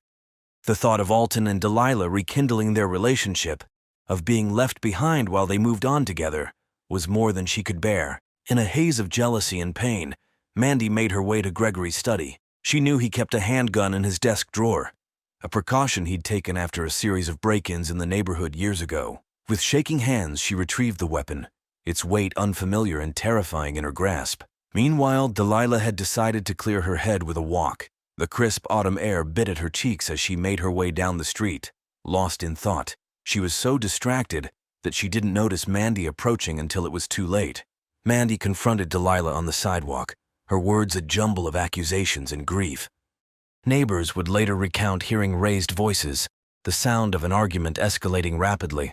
Delilah, caught off guard by Mandy's sudden appearance and evident distress, tried to calm the situation, her hands raised in a placating gesture. What happened next would be pieced together from eyewitness accounts and forensic evidence. In her heightened emotional state, Mandy produced the gun. Whether she intended to use it or merely to threaten is unclear. Delilah, seeing the weapon, made a move, either to disarm Mandy or to flee. A single shot rang out, shattering the morning quiet of Redwood. Delilah crumpled to the ground, a bloom of red spreading across her chest. Mandy stood frozen, the gun slipping from her nerveless fingers to clatter on the sidewalk. For a moment, time seemed to stand still. Then chaos erupted. Neighbors, drawn by the sound of the gunshot, rushed from their homes. Someone called 911, while others attempted to render first aid to the fallen Delilah. Mandy remained rooted to the spot, her face a mask of shock and horror, as the reality of what she had done began to sink in. By the time police and paramedics arrived, it was too late. Delilah Frost was pronounced dead at the scene, her life extinguished in a moment of passion and madness. Mandy offered no resistance as she was led away in handcuffs, her blank stare and tear-streaked face a stark contrast to the vibrant, confident woman she had been just months before. As news of the shooting spread, the residents of Redwood were left to grapple with the shocking turn of events. The idyllic facade of their neighborhood had been irreparably shattered, leaving in its wake a community forever changed by tragedy. The police investigation moved swiftly, with multiple witnesses and Mandy Carell's immediate surrender. There was little mystery surrounding the events of that fateful morning. However, as detectives dug deeper, they uncovered a complex web of relationships and emotions that had led to the tragic outcome. Gregory Carell, Mandy's husband, found himself thrust into an impossible situation. As a prominent member of the community, he was now faced with the public humiliation of his wife's infidelity, coupled with the horror of her actions. He retreated from public life, taking a leave of absence from the hospital where he worked. The investigation also brought to light the extent of Mandy's emotional distress in the weeks leading up to the shooting. Friends and neighbors, previously hesitant to get involved, now came forward with accounts of her erratic behavior and apparent mental decline. These revelations would later play a crucial role in her legal defense. Delilah Frost's family arrived from out of state, shell-shocked and grieving.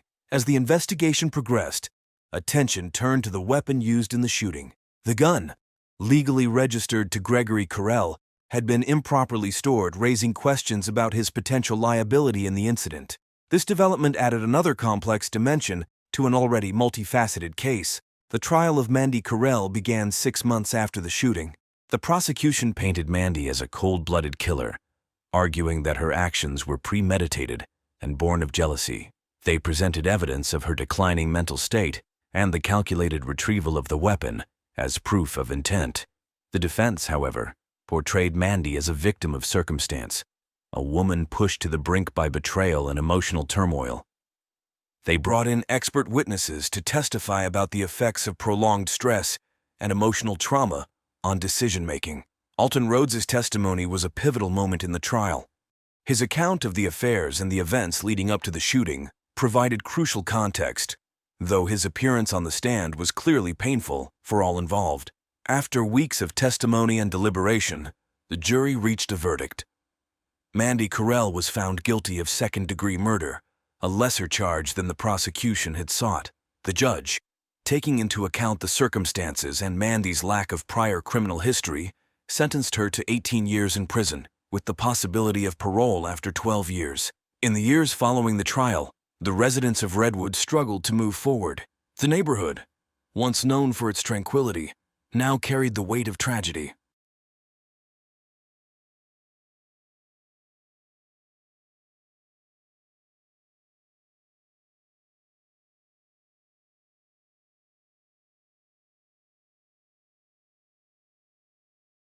The Hargroves and the Velasquez families, to all outward appearances, were living the American dream. Their manicured lawns and hybrid cars in the driveways gave no hint of the tempest brewing behind closed doors. Liam and Rachel Hargrove had been college sweethearts, married for 15 years. Liam, a software engineer for a local tech startup, was known for his dry wit and passion for homebrewing. Rachel, a pediatric nurse, volunteered at the neighborhood watch and was always ready with a plate of her famous lavender shortbread for new neighbors. They were the couple others looked to as a model of stability and success. Just 2 doors down lived Rafael and Marisol Velasquez. Rafael, a charismatic restaurateur, had moved from Mexico City a decade ago to open what would become the hottest fusion taqueria. His wife Marisol, a yoga instructor and part-time translator, was beloved for her vibrant energy and warm hugs. Their whirlwind romance had culminated in a beachside wedding in Tulum just 5 years prior. The two couples had become fast friends shortly after the Velasquez moved in, bonding over weekend barbecues and a shared love for wineries. They vacationed together and celebrated holidays as a unit. To their friends and neighbors, they were the picture of modern multicultural friendship. But beneath the surface of potlucks and game nights, a current of restlessness was growing, a longing for excitement, for newness, for the spark that had faded in the routines of married life. It was this unspoken desire that would lead them down a path from which there was no return. The idea first surfaced on a crisp autumn evening, as the 4 friends lounged in the Hargroves' hot tub, steam rising into the star-studded sky. The wine had been flowing freely, loosening tongues and lowering inhibitions. Raphael, always the jokester, had made a quip about wife-swapping that hung in the air a beat too long before nervous laughter dispersed it. But the seed had been planted. Over the next few weeks, the joke resurfaced, each time met with less laughter and more contemplative silence. It was Rachel who finally broached the subject seriously, during one of the couple's regular dinner dates. "We're all adults here," she began, her voice steady despite the trembling of her hands beneath the table. "So maybe there's something to this idea, a way to spice things up." The silence that followed was deafening. Marisol's eyes widened, darting between her husband and friends. Liam stared intently at his plate. It was Raphael who broke the tension, his usual grin replaced by a look of thoughtful consideration. The conversation that followed lasted deep into the night. Boundaries were discussed, scenarios explored, concerns voiced.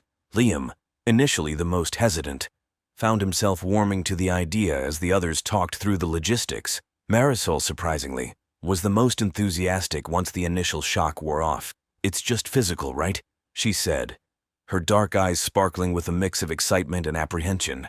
"No feelings involved, a temporary arrangement to explore and then return to our partners."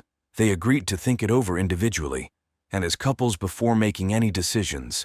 The next week was filled with hushed conversations behind closed doors, furtive glances across the street, and more than one sleepless night spent staring at the ceiling, imagining possibilities. When they reconvened, the decision was unanimous if tentative. They would try it, just once to see how it felt. Rules were established. A 1-month time frame, complete honesty with their original partners, and the freedom to call it off at any time if anyone felt uncomfortable. As they raised their glasses to seal the agreement, none of them could have foreseen the tragedy that would unfold from this moment of adventurous curiosity. The die was cast, and the wheel of fate had begun to turn. The agreed-upon evening arrived with a palpable tension in the air. The Hargroves' home, usually a warm and inviting space, felt charged with an electric anticipation. Liam had spent the afternoon obsessively cleaning, a nervous habit that manifested whenever he felt out of his depth. Rachel, meanwhile, had changed outfits no less than 5 times before settling on a simple black dress that hugged her curves. Across the street, Raphael and Marisol prepared with a mix of excitement and trepidation. Raphael, ever the showman, had set out candles and opened a bottle of expensive tequila he'd been saving for a special occasion. Marisol moved through her son's salutations, trying to center herself and calm the butterflies in her stomach. At precisely 8 p.m., as agreed, Rachel made the short walk to the Velasquez home. Her heart pounded with each step, a mixture of guilt and exhilaration coursing through her veins. Raphael greeted her at the door with a warm smile and a glass of tequila, which she accepted gratefully. Meanwhile, Marisol arrived at the Hargroves, a vision in a flowing red dress that seemed to accentuate her every movement. Liam, usually so composed, found himself fumbling with the wine opener, suddenly acutely aware of Marisol's presence in a way he'd never been before. The initial moments were awkward, filled with stilted small talk and nervous laughter. But as the alcohol flowed and the reality of their situation set in, the atmosphere began to shift. Raphael, ever the charmer, regaled Rachel with stories of his childhood, each tale bringing him physically closer to her on the couch. Rachel found herself captivated, not just by the stories, but by the passion with which he told them, so different from Liam's reserved nature. Across the street, Liam and Marisol had moved from the living room to the kitchen, where Marisol insisted on teaching Liam how to properly make guacamole. The simple act of chopping avocados became an intimate dance, their hands brushing against each other. As the night progressed, inhibitions lowered and desires rose to the surface. Raphael's hand found its way to Rachel's thigh, and she surprised herself by not pulling away. In the Hargrove kitchen, Liam found himself mesmerized by the graceful curves of Marisol. The transition from social interaction to physical intimacy was both abrupt and natural. A lingering look, a tentative touch, and suddenly they were crossing a line that could never be uncrossed. Clothes were shed, breaths quickened, and in the dim light of bedrooms usually shared with other partners, new connections were forged. In the aftermath, as they lay in unfamiliar beds beside familiar friends, each participant grappled with a complex mix of emotions. Guilt, excitement, confusion, and a strange sense of loss all mingled together. As they drifted off to sleep, none of them realized that this night had set in motion a chain of events that would end in tragedy. For in the dim light of the Hargrove bedroom, Liam had looked into Marisol's eyes and felt something stir within him that went far beyond the physical boundaries they had agreed upon. In the days following the swap, life in the Laurelhurst neighborhood seemed to return to its usual rhythm. Liam went back to his coding, Rachel to her patients, Raphael to his restaurant, and Marisol to her yoga studio. But beneath the veneer of normalcy, a subtle shift had occurred, particularly within Liam Hargrove. At first, the changes were almost imperceptible. Liam found himself lingering a little longer at the window, his gaze drifting towards the Velasquez home. He began taking more frequent walks, timing them to coincide with Marisol's return from her yoga classes. His usual playlist of tech podcasts was replaced by the Latin music Raphael had introduced him to, the rhythms reminding him of Marisol. As weeks passed, these small changes became more pronounced. Liam's colleagues at the startup noticed his distraction, his usual laser focus on code, replaced by long periods of staring blankly at his screen. He began learning Spanish using a language app, telling Rachel it was for an upcoming project at work. Late at night, when sleep eluded him, he found himself scrolling through old photos on his phone, lingering on group pictures where Marisol's smile seemed to outshine everything else. Liam tried to rationalize these feelings, to suppress the growing emotional attachment he felt towards Marisol. He reminded himself of the agreement, of the boundaries they had set. This was supposed to be a one-time thing, a purely physical exploration. But in quiet moments, he couldn't deny the warmth that spread through his chest when he thought of her laugh, the way her eyes crinkled at the corners when she smiled. The internal struggle began to manifest externally. Liam became irritable, snapping at Rachel over small issues. He threw himself into work, staying late at the office to avoid the temptation of seeking out Marisol's company. When the two couples did get together, Liam's behavior oscillated between overly attentive to Marisol and completely avoiding her, drawing curious glances from both Rachel and Raphael. One evening, as Liam lay awake beside a sleeping Rachel, the full weight of his emotions crashed over him. He realized, with a mix of exhilaration and horror, that he was falling in love with Marisol. The thought both thrilled and terrified him. He knew he should end it, should confess to Rachel and distance himself from Marisol, but the mere idea of never being close to her again felt like a physical pain in his chest. As dawn broke, Liam made a decision. He would try harder to suppress these feelings, to be the husband Rachel deserved. But even as he resolved this, a small part of him whispered that it was already too late. The seed of desire had been planted, and it was growing into something that couldn't be easily uprooted. As autumn gave way to winter, the once warm and easy friendship between the two couples began to cool. The change was subtle at first, manifesting in canceled plans and shorter, less frequent interactions. But as weeks passed, the tension became palpable, a silent presence at every gathering. Rachel was the first to notice the shift in her husband's behavior. Liam, once an open book to her, had become distant and guarded. She caught him checking his phone more frequently, his face lighting up at certain notifications before quickly schooling his features back to neutrality. When she asked about his day, his answers became vague and evasive. During one of their now rare dinners with the Velasquez, Rachel couldn't help but notice the way Liam's eyes followed Marisol's every movement. Raphael, usually jovial and laid back, began to exhibit signs of stress. His legendary patience in the kitchen shortened, and staff at his restaurant whispered about his uncharacteristic outbursts. At home, he became possessive of Marisol in a way he'd never been before, questioning her about her daily activities and suggesting they spend less time with the Hargroves. Marisol, caught in the middle, found herself torn between her growing affection for Liam and her commitment to Raphael. She tried to maintain normalcy, suggesting double dates and neighborhood gatherings like before, but each interaction was fraught with unspoken tensions and loaded glances. The breaking point came at a neighborhood block party in early December. As holiday lights twinkled on every house, the four found themselves together for the first time in weeks. The conversation was stilted, punctuated by long silences and forced laughter. When Marisol excused herself to get a drink, Liam immediately offered to help, leaving Rachel and Raphael alone. Rachel, her suspicions finally boiling over, confronted Raphael. "Is there something going on between them?" she demanded, her voice low but intense. Raphael, his own jealousy and fears rising to the surface, lashed out defensively. "Maybe you should ask your husband that," he snapped back. Their heated exchange drew the attention of other partygoers, and by the time Liam and Marisol returned, they found their spouses in a tense standoff. The rest of the evening passed in a blur of awkward apologies and hasty goodbyes. That night in both households, long-avoided conversations finally took place. Accusations were made, denials issued, and tears shed.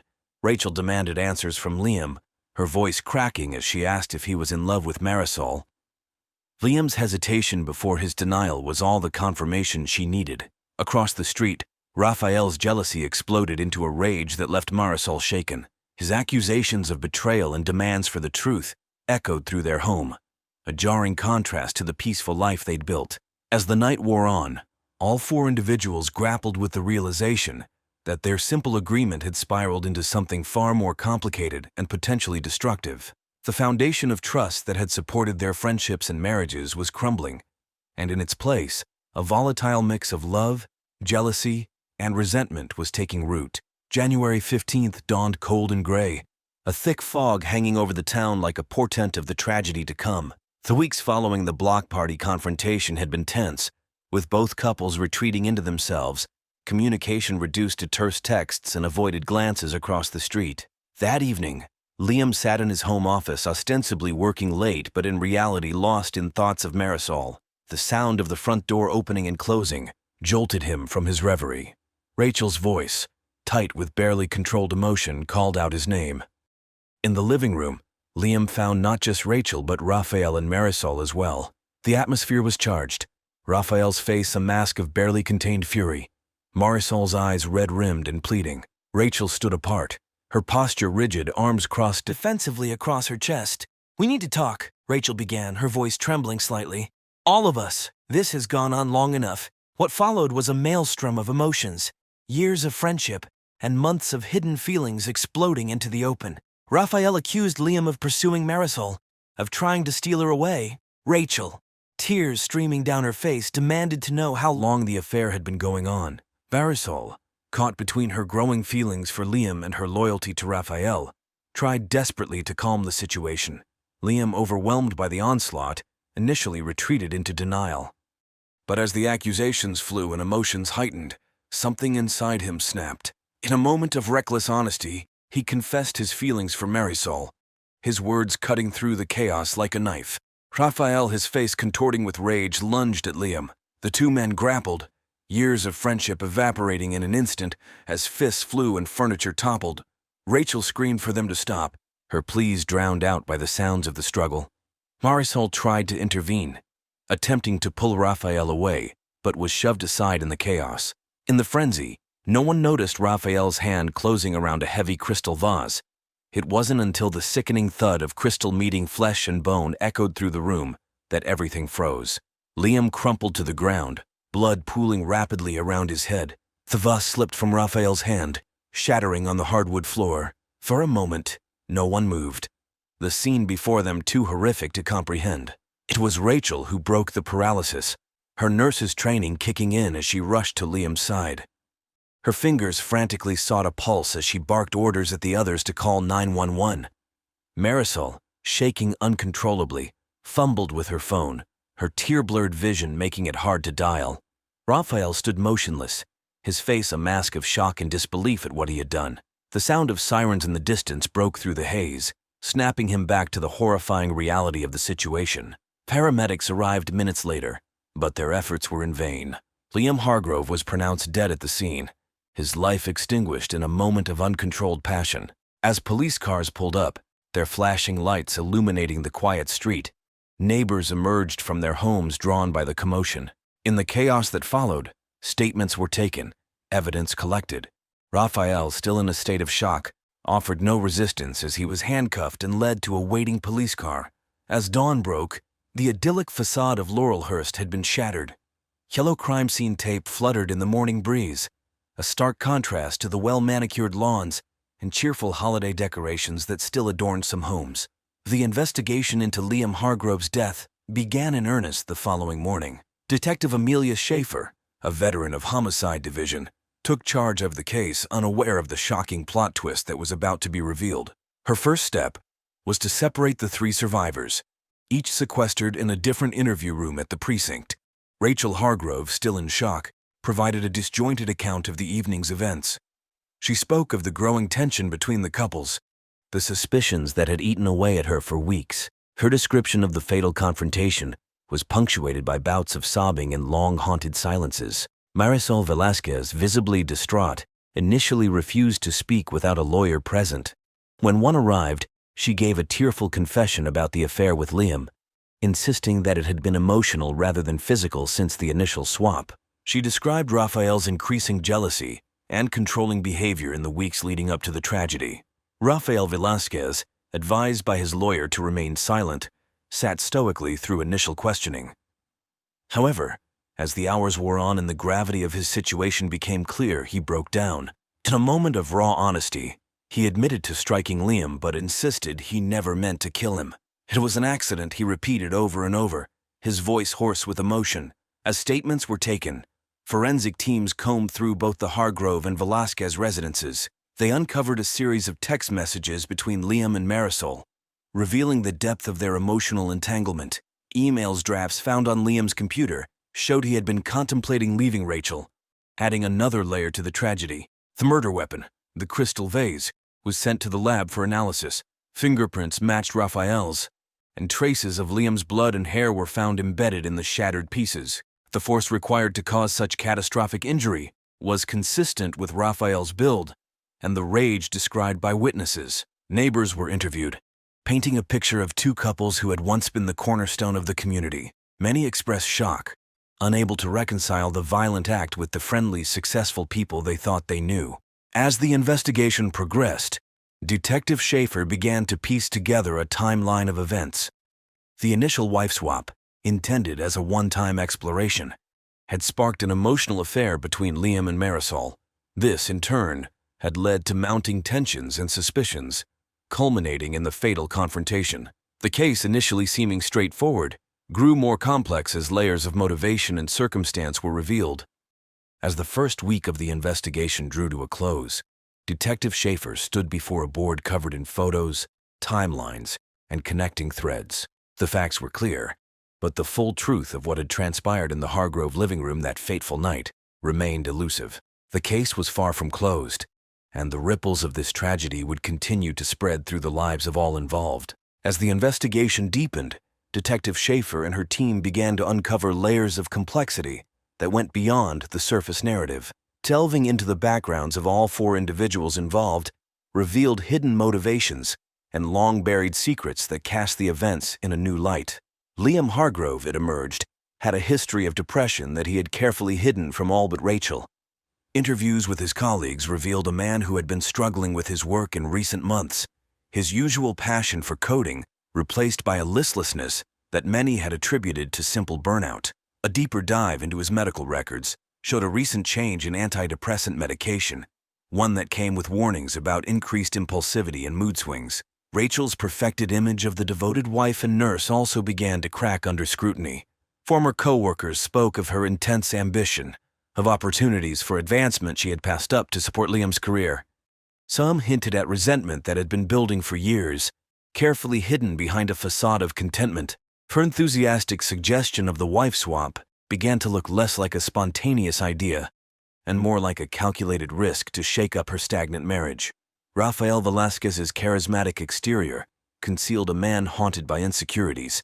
Immigration records revealed a complicated history, with Rafael having overstayed a student visa years ago before marrying Marisol and gaining legal status.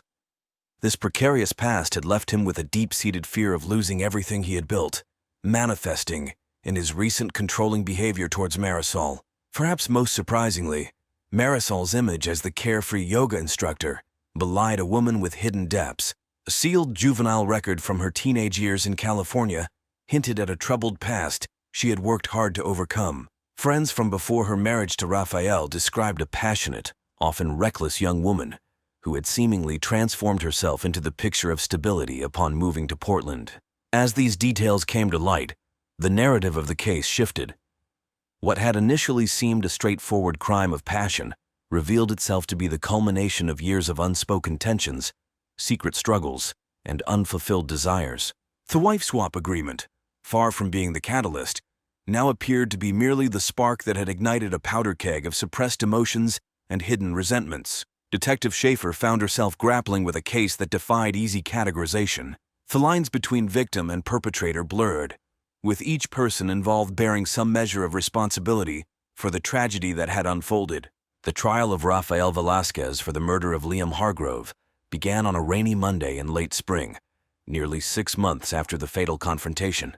Rafael, looking gaunt and somber in a dark suit, was led in by his defense team. Rachel Hargrove, still wearing her grief like a shroud, entered flanked by supportive colleagues.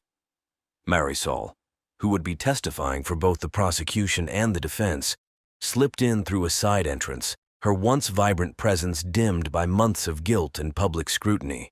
Inside the courtroom, District Attorney laid out the prosecution's case. She painted a picture of Rafael as a man consumed by jealousy, who had lashed out in a premeditated act of violence. The crystal vase, she argued, had been grabbed with intent, the fatal blow delivered with the full force of Rafael's rage. In contrast, Rafael's defense team presented their client as a man pushed to the breaking point. They spoke of the sanctity of marriage, of the betrayal Rafael had suffered, and of the confrontation as a moment of temporary insanity rather than calculated murder. Over the next 3 weeks, a parade of witnesses took the stand. Forensic experts debated the force and angle of the fatal blow. Neighbors recounted the gradual shift in dynamics between the two couples. Colleagues and friends of both Liam and Rafael testified to their states of mind in the weeks leading up to the tragedy. As the trial neared its end, Both the prosecution and defense made impassioned final arguments. The judge, taking into account Raphael's unique circumstances of the case, sentenced him to 18 years in prison with the possibility of parole after 12 years. The sentence was met with mixed reactions, some feeling it was too lenient, others believing it appropriately balanced justice with mercy.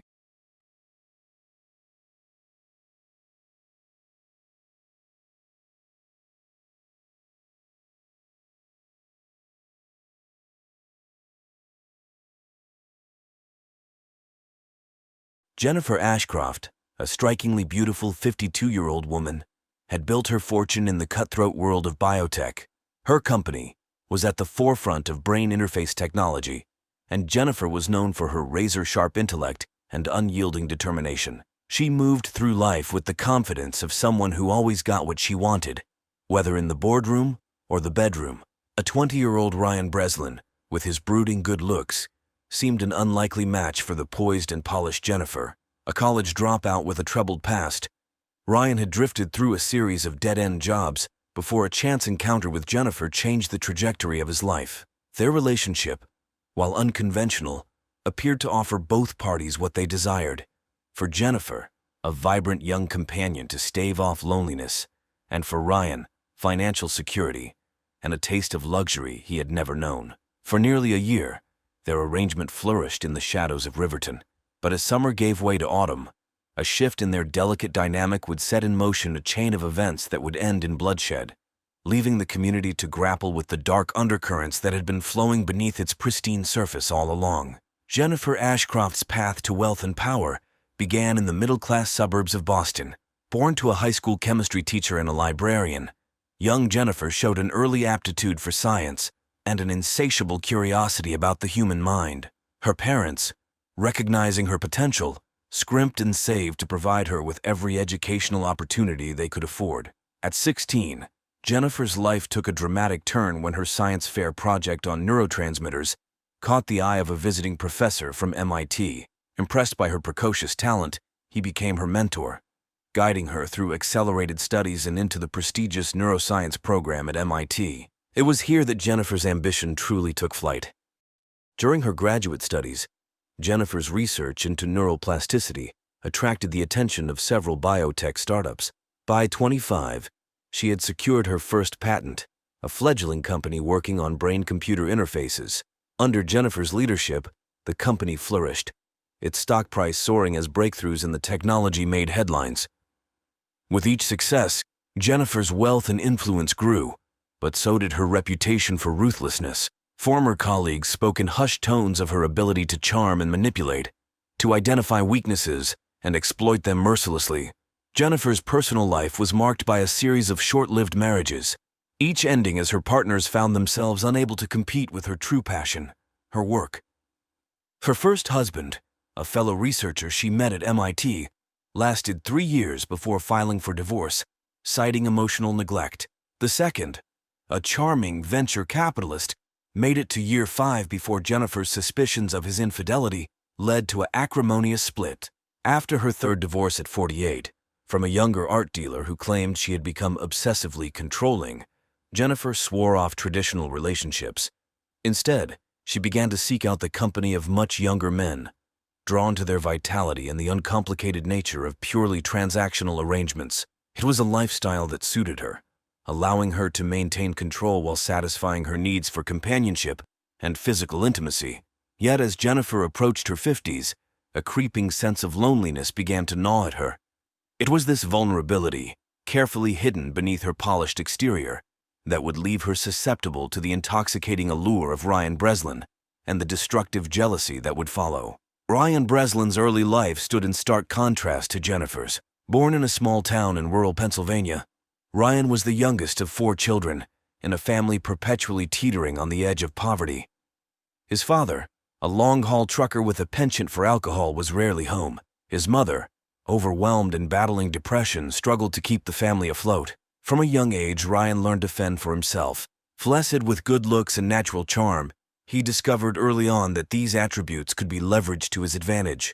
By high school, Ryan had perfected the art of getting by with minimal effort, relying on his charisma to smooth over his academic shortcomings and disciplinary issues. Despite his lackluster academic performance, Ryan's SAT scores were surprisingly high, hinting at an intelligence he rarely applied to his studies. This, combined with his prowess on the basketball court, earned him a scholarship to a small liberal arts college in Philadelphia. However, the freedom of college life proved too tempting for Ryan. Away from the watchful eyes of his family and high school teachers, he fell in with a party crowd. His grades plummeted, and by the end of his freshman year, Ryan had lost his scholarship.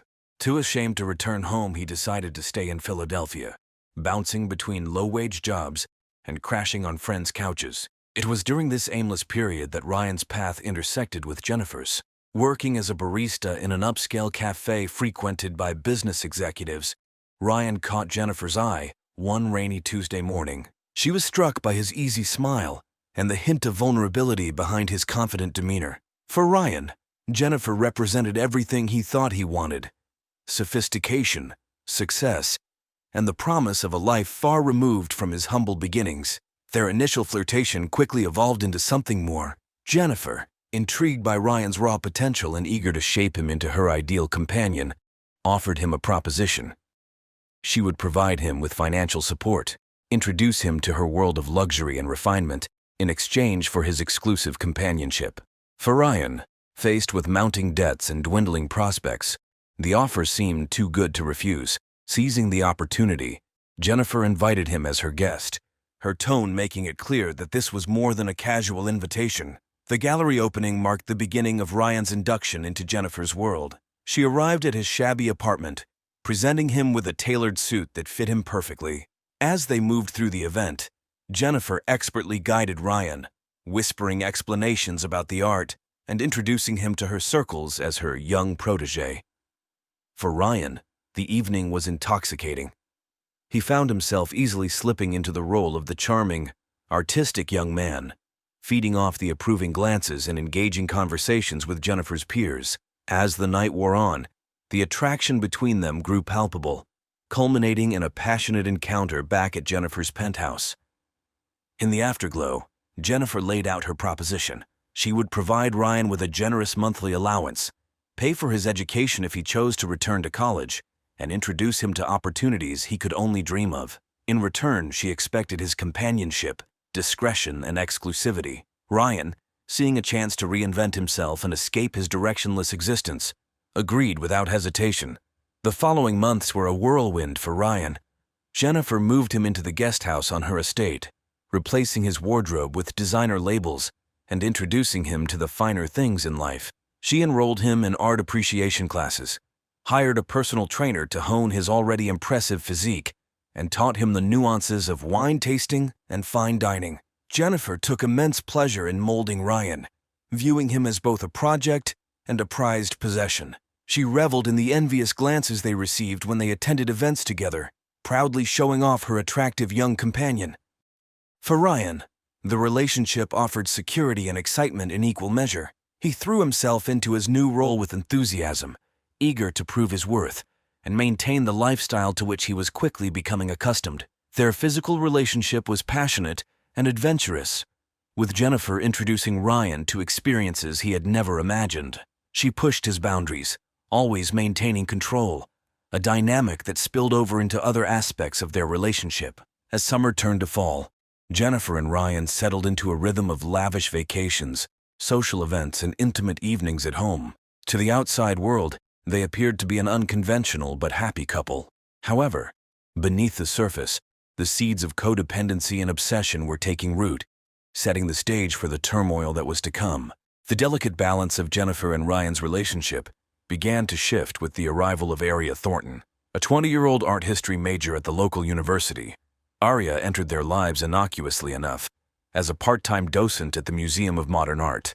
Ryan first encountered Aria during one of his frequent visits to the museum, a habit encouraged by Jennifer to further his art education.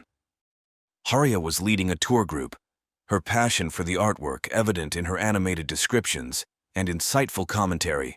Ryan found himself drawn to her enthusiasm, so different from Jennifer's calculated appreciation of art as a status symbol.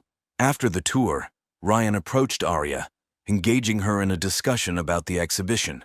Their conversation flowed easily, punctuated by shared laughter and a palpable sense of connection.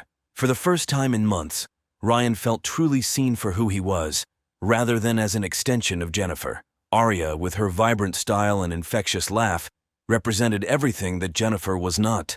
Where Jennifer was polished and restrained, Arya was spontaneous and expressive. Her youth and energy resonated with Ryan, reminding him of the pure relationships he had sacrificed for his arrangement with Jennifer. Over the next few weeks, Ryan found himself visiting the museum more frequently, always managing to time his visits with Arya's shifts.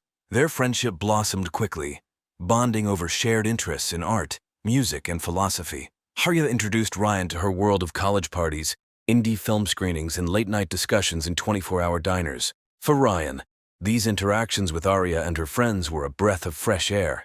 He rediscovered parts of himself that had been suppressed in his relationship with Jennifer, including his own artistic aspirations. Arya encouraged him to pursue his interest in photography, even gifting him a vintage camera she had found at a flea market. As Ryan spent more time with Arya, he began to question the nature of his relationship with Jennifer. The stark contrast between the genuine connection he felt with Arya and the transactional nature of his arrangement with Jennifer became increasingly apparent. He found himself manufacturing excuses to spend time away from the estate, his thoughts constantly drifting to Arya. Unbeknownst to Ryan, his changing behavior and growing distraction had not gone unnoticed by Jennifer. Her keen instincts, honed by years of corporate maneuvering, sensed a shift in their dynamic. As Ryan pulled away, Jennifer's determination to maintain control over him only intensified, setting the stage for the conflict that would ultimately lead to tragedy. The first signs of trouble were subtle. Jennifer noticed Ryan checking his phone more frequently, his face lighting up at certain messages. He began to spend more time at the museum, citing a newfound passion for contemporary art. While Jennifer initially encouraged this interest, a nagging suspicion began to take root in her mind. One evening, as they prepared for a charity gala, Jennifer casually asked about Ryan's day at the museum. His response was enthusiastic, filled with details about a new exhibition.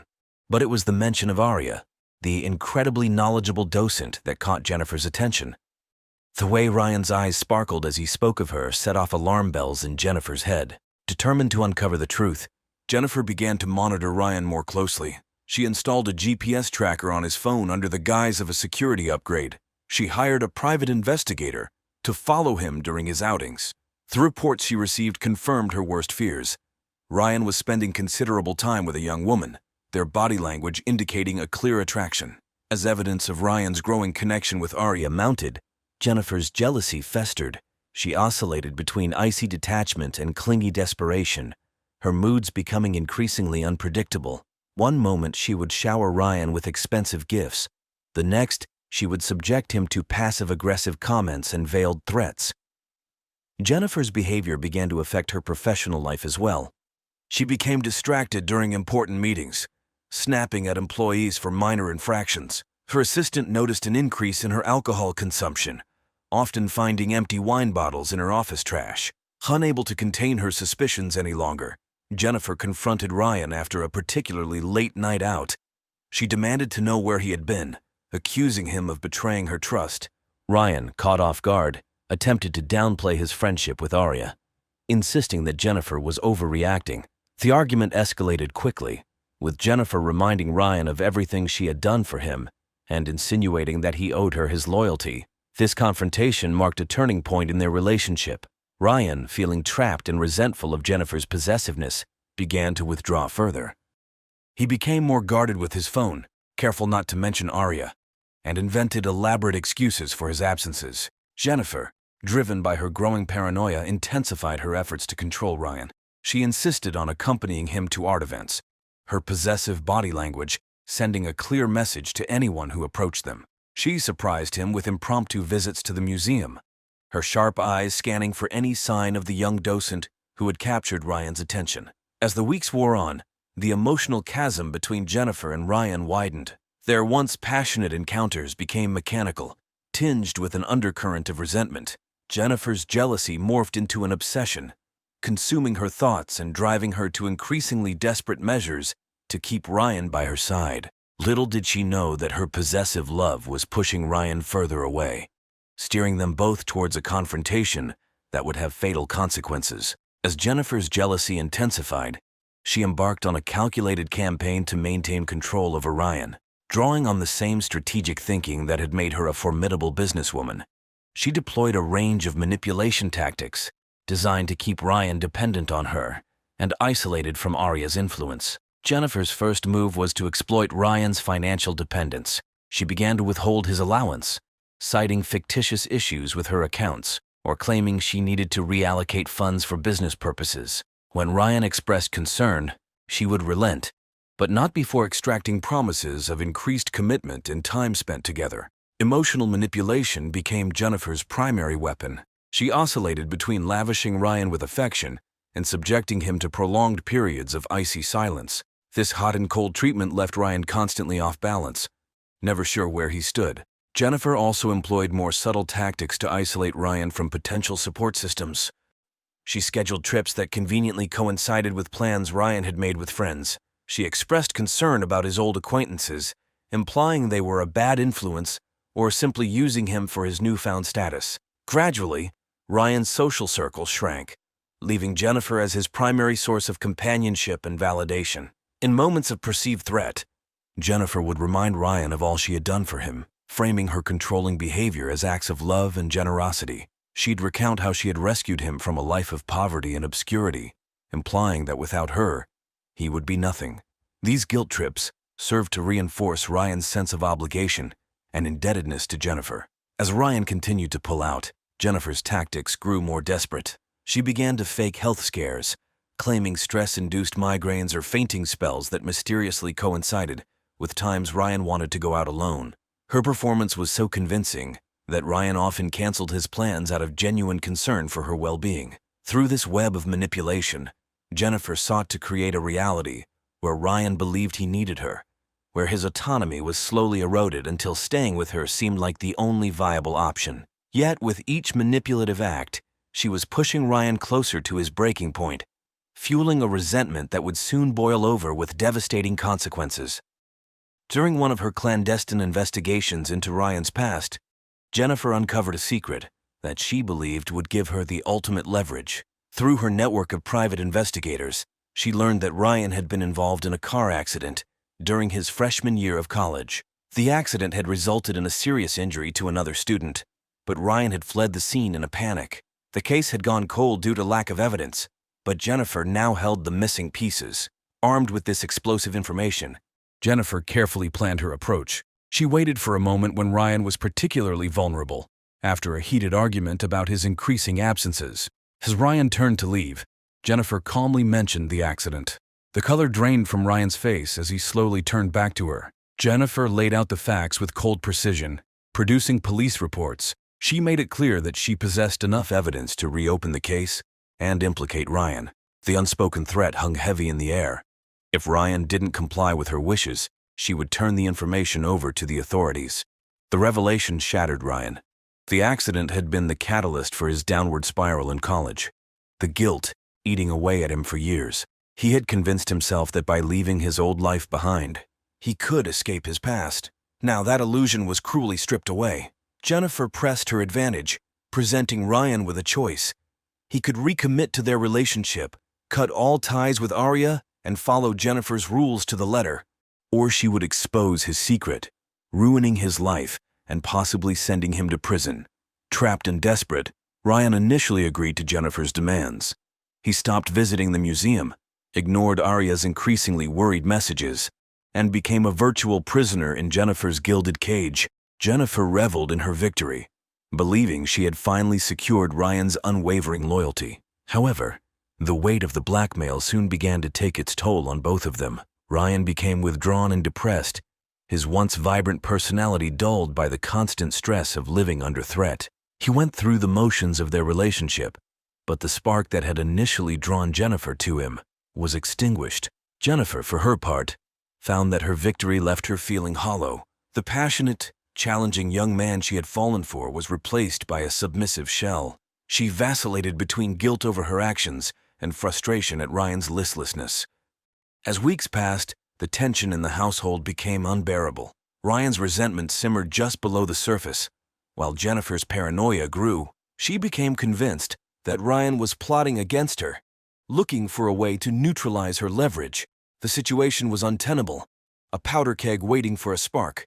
That spark would come in the form of a chance encounter that would push Ryan to his limits and set in motion the final fatal confrontation between him and Jennifer. The catalyst for the final confrontation came on a crisp autumn evening. Jennifer had dragged Ryan to a gallery opening, parading him before her peers like a prized possession. As they moved through the crowd, Ryan's eyes locked with a familiar face across the room. It was Arya, looking striking in a vintage dress, her presence a stark reminder of the freedom and genuine connection he had lost. Before Jennifer could react, Ryan mumbled an excuse and fled the gallery. He found himself wandering the streets, his mind racing. The chance encounter with Arya had awakened something in him, a fierce desire for freedom, a reminder of the person he once was and could be again. When Ryan finally returned to the estate in the early hours of the morning, he found Jennifer waiting for him, her face a mask of cold fury. The argument that ensued was unlike any they had before. Ryan, emboldened by his realization and no longer willing to be controlled, confronted Jennifer about her manipulation and blackmail. Jennifer, sensing she was losing her grip on Ryan, resorted to her final play. She reminded him of the evidence she held, threatening not only to expose his past, but to use her influence to destroy any future he might hope to have. She painted a vivid picture of the ruin that awaited him if he dared to leave her. But instead of cowing Ryan, her threats only served to strengthen his resolve. In a moment of clarity, he realized that no future with Jennifer, no matter how luxurious, was worth the price of his soul. With a calmness that belied the turmoil within him, Ryan told Jennifer that he was leaving, regardless of the consequences. Jennifer, faced with the reality of losing Ryan despite her best efforts, snapped. What happened next would shock the community and change both their lives forever. As Ryan turned to leave, Jennifer's composure shattered completely. With a primal scream of rage and desperation, she lunged at him, her manicured nails raking across his face. Ryan, caught off guard by the sudden violence, stumbled backward, knocking over an antique vase that shattered on the marble floor. The sound of breaking porcelain seemed to push Jennifer further into a frenzy. She grabbed a heavy crystal decanter from the bar cart and swung it at Ryan's head. He ducked, the decanter missing him by inches and smashing against the wall, showering them both with glass and expensive scotch. Ryan, realizing the gravity of the situation, tried to restrain Jennifer, pleading with her to calm down. But Jennifer was beyond reason. She clawed at him, kicking and screaming incoherently about betrayal and ingratitude. In the struggle, they careened into Jennifer's prized art collection, paintings crashing to the floor around them. As they grappled, Jennifer's hand closed around a letter opener on her desk, a wicked ornate thing that was more weapon than office tool. She plunged it toward Ryan's chest. He managed to deflect the blow, but the blade sliced deeply into his arm, drawing a spray of blood. The sight of blood seemed to momentarily snap Jennifer back to reality. She staggered back, the letter opener falling from her suddenly nerveless fingers. Ryan, clutching his bleeding arm, saw an opportunity to escape and made a dash for the door. But Jennifer, in a final desperate act, grabbed his injured arm, yanking him back with surprising strength. Ryan, acting on pure instinct and adrenaline, shoved her away hard. Jennifer stumbled backward, her heel catching on the rug. Time seemed to slow as she fell, her head striking the corner of the heavy marble fireplace with a sickening crack. Jennifer crumpled to the floor, a pool of blood quickly spreading beneath her hair. Ryan stood frozen, his mind struggling to process what had just happened. The room, so recently a scene of chaos, was suddenly terribly still. With trembling hands, Ryan checked for a pulse, finding none. The realization hit him like a physical blow. Jennifer was dead, and his life as he knew it was over. In a daze, he stumbled out of the house into the cool night air, leaving behind a scene of destruction that would soon become the center of a sensational investigation. The grisly discovery was made by Jennifer's housekeeper, Elodia Ramirez, early the next morning. Her screams upon finding her employer's lifeless body shattered the tranquil morning silence of Riverton, bringing neighbors running and prompting a flurry of calls to 911. Detective Lydia Blackwell, a veteran of the Riverton Police Department's Homicide Division, arrived at the scene within the hour. The opulent living room, now a tableau of violence, told a story of a fierce struggle. Broken glass crunched under her feet as she made her initial survey, noting the overturned furniture, shattered artifacts, and the smears of blood that led to Jennifer's body by the fireplace. As crime scene technicians swarmed the house, Detective Blackwell began piecing together the events of a previous night.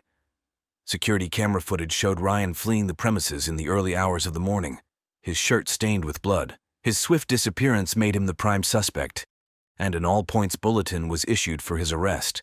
As the investigation progressed, a more complex picture began to emerge.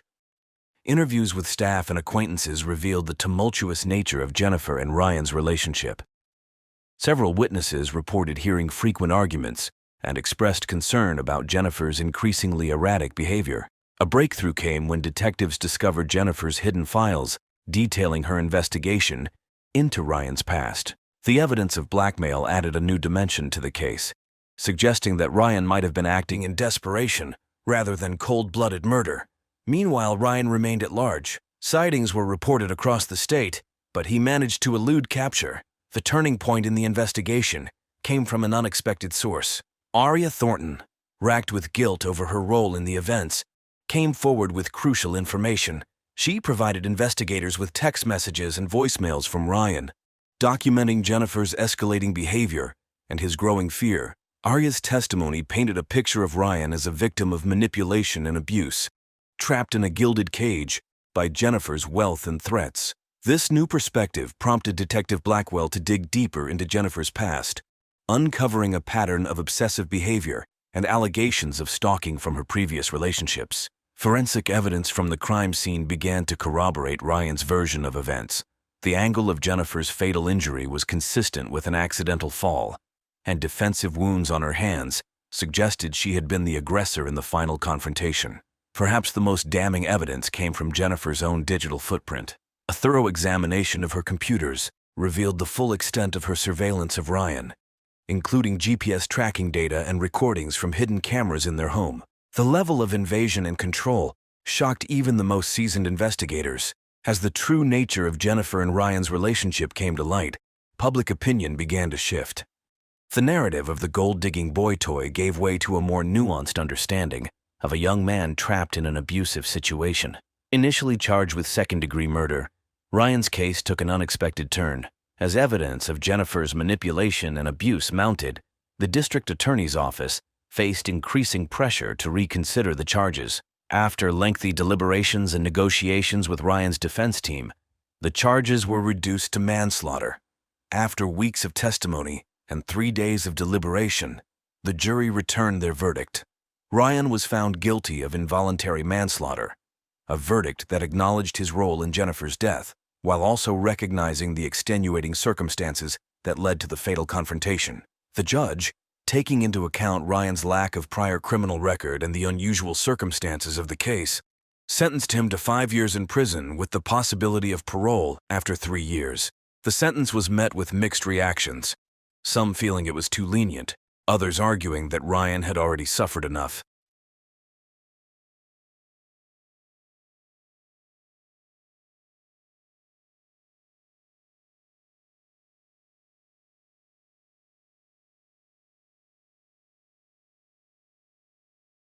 Randall Mamet, a successful businessman, his wife Sydney, a dedicated homemaker, and Sydney's daughter from a previous marriage, Celeste, lived in a sprawling house. Their neighbors saw them as the perfect family, affluent, attractive, and seemingly happy. But beneath the polished exterior of manicured lawns and dinner parties, a sinister undercurrent was about to pull the Mamets into a vortex of forbidden desire, betrayal, and ultimately, violence. What began as a typical case of marital discontent would spiral into a shocking tale of taboo romance between stepfather and stepdaughter, culminating in a confrontation that ended in twisted death and others' lives shattered beyond repair. Randall and Sydney Mamet's romance began like many others, with a chance encounter at a charity gala in Philadelphia in the spring of 2010. Randall, then 35, was a rising star in the world of finance, known for his sharp mind and charismatic personality. Sydney, 32 at the time, was a divorcee with a young daughter, working as an interior designer for wealthy clients. Their whirlwind courtship captivated their social circle. Randall was smitten by Sydney's elegance and wit, while Sydney saw in Randall the stability and success she craved after her tumultuous first marriage. Within 6 months, Randall had proposed, presenting Sydney with a dazzling diamond ring that became the envy of their friends. The wedding, held at the prestigious Rittenhouse Hotel, was the social event of the season. Sydney's 7-year-old daughter, Celeste, served as the flower girl, her cherubic face beaming as she watched her mother marry the man who would become her stepfather. For the first few years, the mammoth seemed to thrive. Randall's career continued to soar, and he was soon made partner at his firm. Sydney threw herself into the role of the perfect corporate wife, hosting dinner parties and charity events that cemented their status in elite circles. She doted on Celeste, ensuring the girl wanted for nothing, from the best schools to extravagant vacations. But as the novelty of their new life together wore off, cracks began to appear in the foundation of their marriage. Randall's long hours at the office and frequent business trips left Sydney feeling neglected. She had given up her career to support his, and now found herself increasingly isolated in their large, empty house. Sydney's attempts to rekindle the romance were met with indifference from Randall, who seemed more interested in his spreadsheets than his wife. Their conversations, once filled with laughter and shared dreams, became terse exchanges about household matters and Celeste's school schedule. By the time Celeste entered high school, the mammoth's marriage existed mostly for show. They slept in separate bedrooms, citing Randall snoring as the reason to curious friends. Their interactions were cordial but cold, like business partners rather than loving spouses. Sydney threw herself into volunteer work and her role as Celeste's mother, living vicariously through her daughter's achievements and social life. Randall buried himself deeper in his work, taking on more responsibilities at the firm and spending even less time at home. Neither was willing to admit defeat and file for divorce. Their shared fear of scandal, the comfort of their lifestyle, and concern for how it would affect Celeste kept them trapped in their loveless union. Little did they know that their carefully maintained facade was about to crumble in the most unexpected and tragic way. As Celeste blossomed from a precocious child into a striking young woman, the dynamics in the mammoth household began to shift. Now 18 and preparing for college, Celeste had inherited her mother's grace and her biological father's vivacious spirit. Celeste's relationship with her mother had always been close, if sometimes strained by Sydney's tendency to overprotect and live through her daughter's experiences. With Randall, however, things had been more complicated. In the early years of the marriage, he had been a doting stepfather, attending her recitals and helping with homework. But as his marriage to Sydney cooled, so did his interactions with Celeste. That changed during Celeste's senior year of high school. Randall, perhaps feeling the weight of his own mortality as he approached 50, began to take a renewed interest in his stepdaughter's life. He attended her dance performances, beaming with pride from the audience. He engaged her in conversations about her college plans, offering advice on majors and career paths. Sydney, at first, was pleased to see Randall finally acting like part of the family again. She encouraged the father-daughter bonding, hoping it might somehow bridge the gulf in their marriage. But as the months wore on, she began to sense something unsettling in the way Randall looked at Celeste, in the way their conversations would stop abruptly when she entered a room. Celeste, for her part, found herself drawn to Randall in a way that both excited and confused her. His attention made her feel seen in a way she hadn't before. She began to dress more carefully when she knew he'd be home, to seek out his company under the guise of needing help with college applications or financial advice. The tension in the house grew palpable. Family dinners became a minefield of loaded glances and double entendres. Sydney watched with growing unease as her daughter and husband orbited each other, their gravitational pull seeming to exclude her entirely. As Celeste's high school graduation approached, the mammoth house was a powder keg of unspoken desires and simmering resentments. None of them could have predicted the explosion that was to come, or the devastating aftermath that would follow. The line between appropriate stepfather-stepdaughter affection and something more sinister was crossed on a rainy night in April, just weeks before Celeste's graduation. Sydney was out of town for a charity event, leaving Randall and Celeste alone in the house. They had settled in to watch a movie, a bottle of wine between them, Randall reasoning that at 18 Celeste was old enough for a glass or two under parental supervision. As the wine flowed and the storm raged outside, their inhibitions lowered. Celeste, emboldened by alcohol and the charged atmosphere, confessed to Randall that she had always found him attractive. Randall, his judgment clouded and his loneliness overwhelming, responded not with the fatherly dismissal he should have, but with a confession of his own growing feelings. One touch led to another, and soon they found themselves entangled on the couch, years of suppressed attraction exploding into a passionate encounter. The next morning brought with it shame, confusion, and the thrill of forbidden fruit tasted. Both Randall and Celeste swore it would never happen again, that it was a mistake born of loneliness and wine. But the dam had broken, and the flood of desire was not so easily contained. Stolen glances became stolen kisses, furtive touches beneath the dinner table, coded text messages arranging clandestine meetings. They justified their actions to themselves and each other. Randall wasn't Celeste's real father, they reasoned. Sydney had been cold and distant for years. They were both consenting adults. Love, they told each other, couldn't be wrong. But the guilt gnawed at them, particularly Celeste. She saw the pain in her mother's eyes, the growing suspicion. She knew the devastating impact this would have if discovered. Yet she couldn't bring herself to end it, addicted to the rush of their forbidden romance. Randall compartmentalized, as he did with all aspects of his life. When with Sydney, he played the role of distant but dutiful husband. With his colleagues, he was the consummate professional. But in those secret moments with Celeste, he allowed himself to feel a passion he thought he had lost forever. Their trysts became more frequent and daring as the weeks passed. A rendezvous at a motel on the outskirts of town, under the guise of college tours. Heated encounters in Randall's car, parked in secluded spots. Each time they swore it would be the last. Each time they found themselves drawn back together, powerless against the pull of their illicit desire. But as spring turned to summer, the web of lies they had woven began to tangle, threatening to ensnare them all. As Celeste's freshman year of college approached, the affair between her and Randall intensified. The impending separation seemed to fuel their passion, each encounter tinged with a desperate urgency. They began taking greater risks, their need for each other overriding their caution. Randall started finding excuses to visit Celeste at her college campus, a mere 2-hour drive away.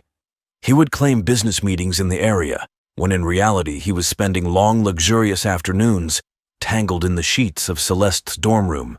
Celeste, for her part, would invent study groups and extracurricular activities to explain her frequent trips home on weekends. Their behavior began to impact their relationships with others. Randall grew even more distant from Sydney, barely able to look at her without feeling a stab of guilt. He threw himself into his work with renewed vigor, using it as both an escape and an excuse for his absences. Celeste struggled to connect with her college peers, always holding back, always guarding her explosive secret. The affair also began to change them as individuals. Randall, reinvigorated by his relationship with Celeste, started paying more attention to his appearance. He joined a gym, updated his wardrobe, even contemplated hair restoration treatments. His colleagues remarked on his newfound energy, assuming he had finally found work-life balance. Celeste, meanwhile, found herself torn between exhilaration and shame. She excelled in her studies, channeling her turbulent emotions into her coursework, but her social life suffered. She rebuffed advances from classmates, unable to contemplate a normal relationship while entangled with her stepfather. There were close calls that should have served as wake-up calls. Once, Sydney nearly walked in on them in a compromising position in the pool house, saved only by a well-timed phone call that delayed her arrival home. Another time, one of Celeste's dormmates spotted Randall leaving her room early in the morning, leading to awkward questions that Celeste clumsily deflected. Despite these near misses, Randall and Celeste convinced themselves they could maintain their secret indefinitely. They began making tentative plans for a future together, whispering about the day when they could finally be open about their love. Randall spoke of divorcing Sydney, of starting a new life with Celeste once she finished college. Celeste daydreamed about a fairy tale wedding, conveniently ignoring the devastation it would wreak on her mother. But as their fantasy future grew more elaborate, so did the tangled web of lies required to sustain their present. Randall's finances came under scrutiny at home as Sydney questioned the increased business expenses and mysterious cash withdrawals. Celeste's academic performance, while still strong, began to slip as the stress of her double life took its toll. The pressure began to mount, the cracks in their carefully constructed facade widening day by day. Still they persisted, each stolen moment together reinforcing their belief that their love was worth any cost. They failed to see that the price would be far higher than either of them could have imagined, and that the bill was coming due far sooner than they knew. It was during a lunch with her friend Beatrice that the first inkling of the terrible truth began to form in Sydney's mind. Beatrice, ever the gossip, mentioned offhandedly that she'd seen Randall and Celeste having an intense conversation at a cafe in town, at a time when Celeste was supposed to be at college and Randall at work. The way Beatrice described their body language, leaning in close, hands touching on the table, sent a chill down Sydney's spine. She brushed it off, laughing too loudly and changing the subject, but the seed of suspicion had been planted. From that moment on, Sydney began to pay closer attention to the interactions between her husband and daughter. She noticed the lingering glances, the inside jokes she wasn't privy to, the way they always seemed to find reasons to be alone together. As the evidence mounted, Sydney found herself trapped in a state of denial. The alternative was too horrible to contemplate, but with each passing day, the truth she didn't want to face inched closer to the surface, threatening to explode into the open and shatter their lives forever. The day Sydney's world imploded started like any other.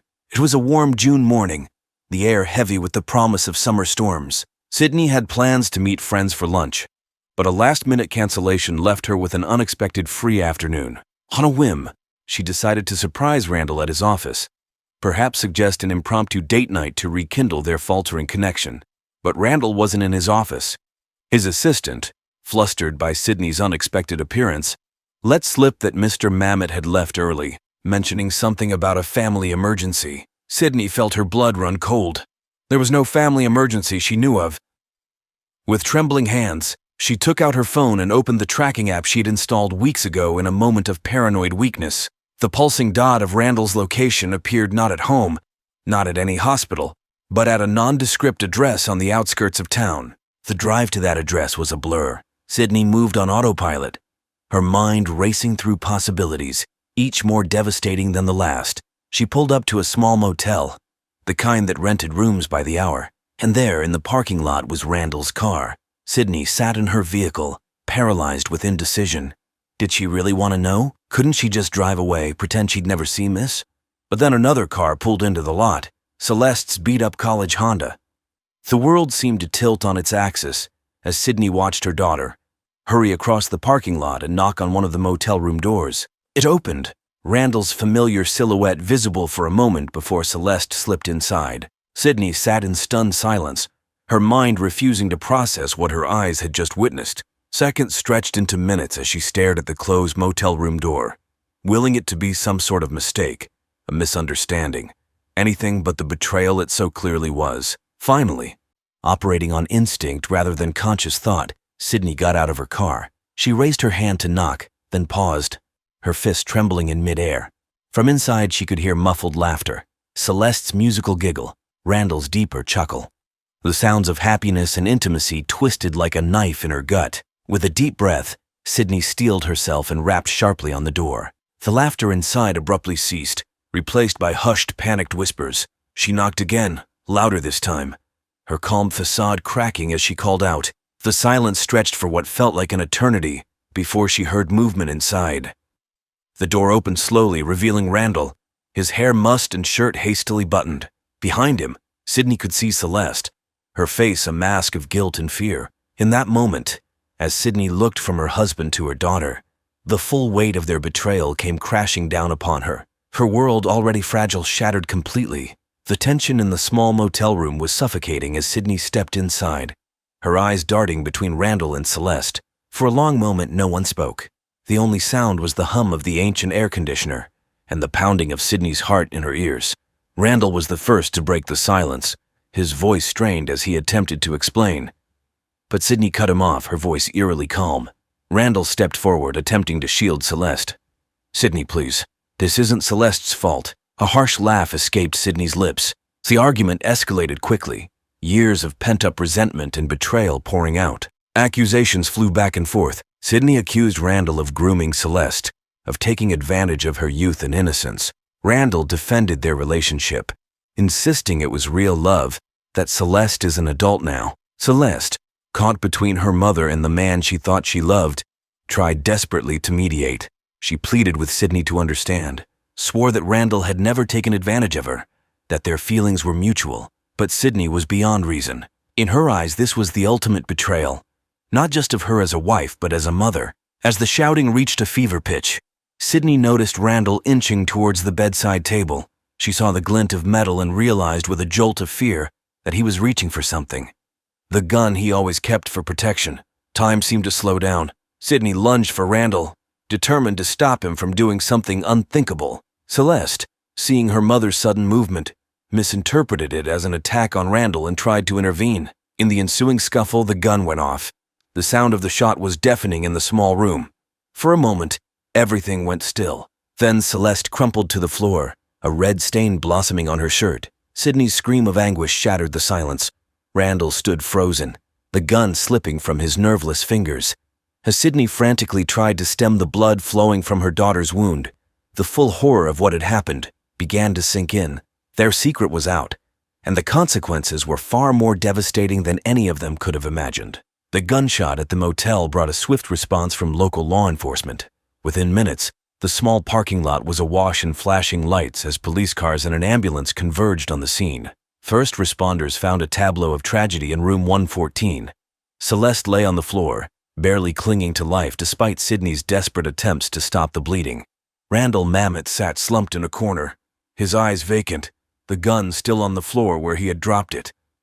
Sydney, her hands and clothes covered in her daughter's blood, alternated between frantic pleas to the paramedics and incoherent sobs. Detective Liam Donovan, a veteran of the small police force, took charge of the scene. As Celeste was rushed to the hospital, Donovan began the grim task of piecing together what had happened in that motel room. The physical evidence was clear enough. One shot fired, one victim, the gun registered to Randall Mamet. But the why of it all was murkier. Initial questioning of Sydney and Randall yielded conflicting stories, both too distraught to provide a coherent account of events. As news of the shooting spread, the quiet community was rocked by shock and disbelief. The Mamets had always seemed like the perfect family, successful, respected, involved in local charities. The idea that such violence could erupt among them was almost inconceivable to their neighbors and friends. In the days that followed, as Celeste fought for her life in the ICU, Detective Donovan and his team worked tirelessly to unravel the truth. They combed through phone records, interviewed friends and colleagues, and dug into the family's background. Slowly, a picture began to emerge of a family not nearly as perfect as their polished exterior suggested. As Detective Donovan delved deeper into the Mamet case, the facade of the perfect family crumbled rapidly. Interviews with family friends and colleagues painted a picture of a marriage long devoid of love, held together by appearances and financial convenience. Beatrice Whitaker, Sydney's closest friend, provided crucial information about Sydney's growing suspicions in the months leading up to the shooting. She recounted tearful lunches where Sydney had confided her fears about Randall's possible infidelity, never suspecting the true nature of his betrayal. Randall's co-workers described a man who had seemed rejuvenated in recent months, speaking often of a new love in his life. They had assumed he was having a typical midlife crisis affair, never imagining the object of his affection was his own stepdaughter. But it was Celeste's college roommate who provided the most damning evidence. Once assured of police confidentiality, Zoe shared a trove of text messages Celeste had sent her, detailing the affair with Randall in the sort of giddy, love-struck language typical of a young woman in the throes of what she believed to be true love. The digital trail proved to be a goldmine for investigators. Subpoenaed phone records showed hundreds of calls and messages between Randall and Celeste, often at odd hours. Financial records showed a pattern of expensive gifts from Randall to Celeste, jewelry, designer clothes, even a car, all carefully hidden from Sydney. There were records of hotel stays, weekend getaways disguised as business trips or college visits. As the evidence mounted, the full extent of Randall and Celeste's deception became clear. This was no sudden passion, no momentary lapse in judgment. Their affair had been going on for over a year, meticulously planned and hidden from Sydney and the world. The revelation of the affair shed new light on the events in the motel room. What had first appeared to be a case of accidental discharge during a heated argument now looked more like a potential crime of passion. As Celeste slowly recovered in the hospital, the question on everyone's mind was, who had really pulled the trigger? Was it Randall attempting to silence Celeste to save himself? Sydney in a fit of rage at their betrayal? Or Celeste herself, overcome with guilt and shame when confronted by her mother? The truth, Detective Donovan suspected, might be more complex than any of them had initially thought. District Attorney took personal charge of the case. After reviewing the evidence gathered by Detective Donovan and his team, she made the decision to charge both Randall and Sydney Mamet with attempted murder. Randall, once the picture of corporate success, appeared haggard and defeated in his orange jumpsuit. His defense team, led by high-powered attorney Xavier Brockton, argued that the shooting had been a tragic accident, the result of a struggle for the gun during a heated family argument. Sydney, by contrast, seemed to have aged years in the weeks since the incident. Her lawyer painted her as a victim, a woman betrayed by her husband and daughter, who had acted in self-defense when she believed Randall was reaching for the gun to silence them both. The question of Celeste's role in the incident loomed large over the proceedings. As the only witness to the shooting besides her parents, her testimony would be crucial. But Celeste, still recovering from her injuries, had so far invoked her Fifth Amendment rights, refusing to testify against either parent. In the end, Randall Mamet accepted the plea deal. In a hushed courtroom, he pleaded guilty to aggravated assault, receiving a sentence of 10 years in prison. As he was led away in handcuffs, he locked eyes with Sydney one last time, a look that spoke volumes about the pain, betrayal, and regret that had torn their family apart. Sydney, charges against her dropped, left the courthouse a free woman, but one irrevocably changed by the ordeal. Within months, she had sold the family home and moved out of state, seeking a fresh start away from the whispers and sidelong glances. Celeste, once she recovered from her physical wounds, faced the daunting task of healing her emotional and psychological scars. She withdrew from college, entering intensive therapy to deal with the trauma of the shooting and the complicated emotions surrounding her relationship with Randall. Her relationship with Sydney remained strained, the breach of trust between mother and daughter, a chasm not easily bridged. The Mamet case faded from the national spotlight, but its impact lingered. It served as a cautionary tale, a reminder that even the most picture-perfect families can harbor dark secrets. The community, shaken by the violence that had erupted in their midst, began initiatives to address domestic violence and promote healthier family dynamics.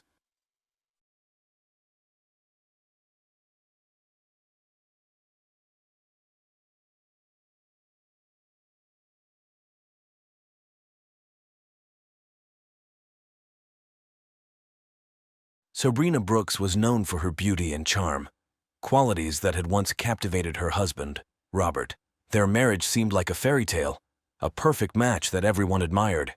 But the arrival of Robert's elderly mother, Miriam, into their home set off a chain of events that would end in unspeakable horror. Miriam was a frail but spirited woman, loved by her son and cherished by those who knew her.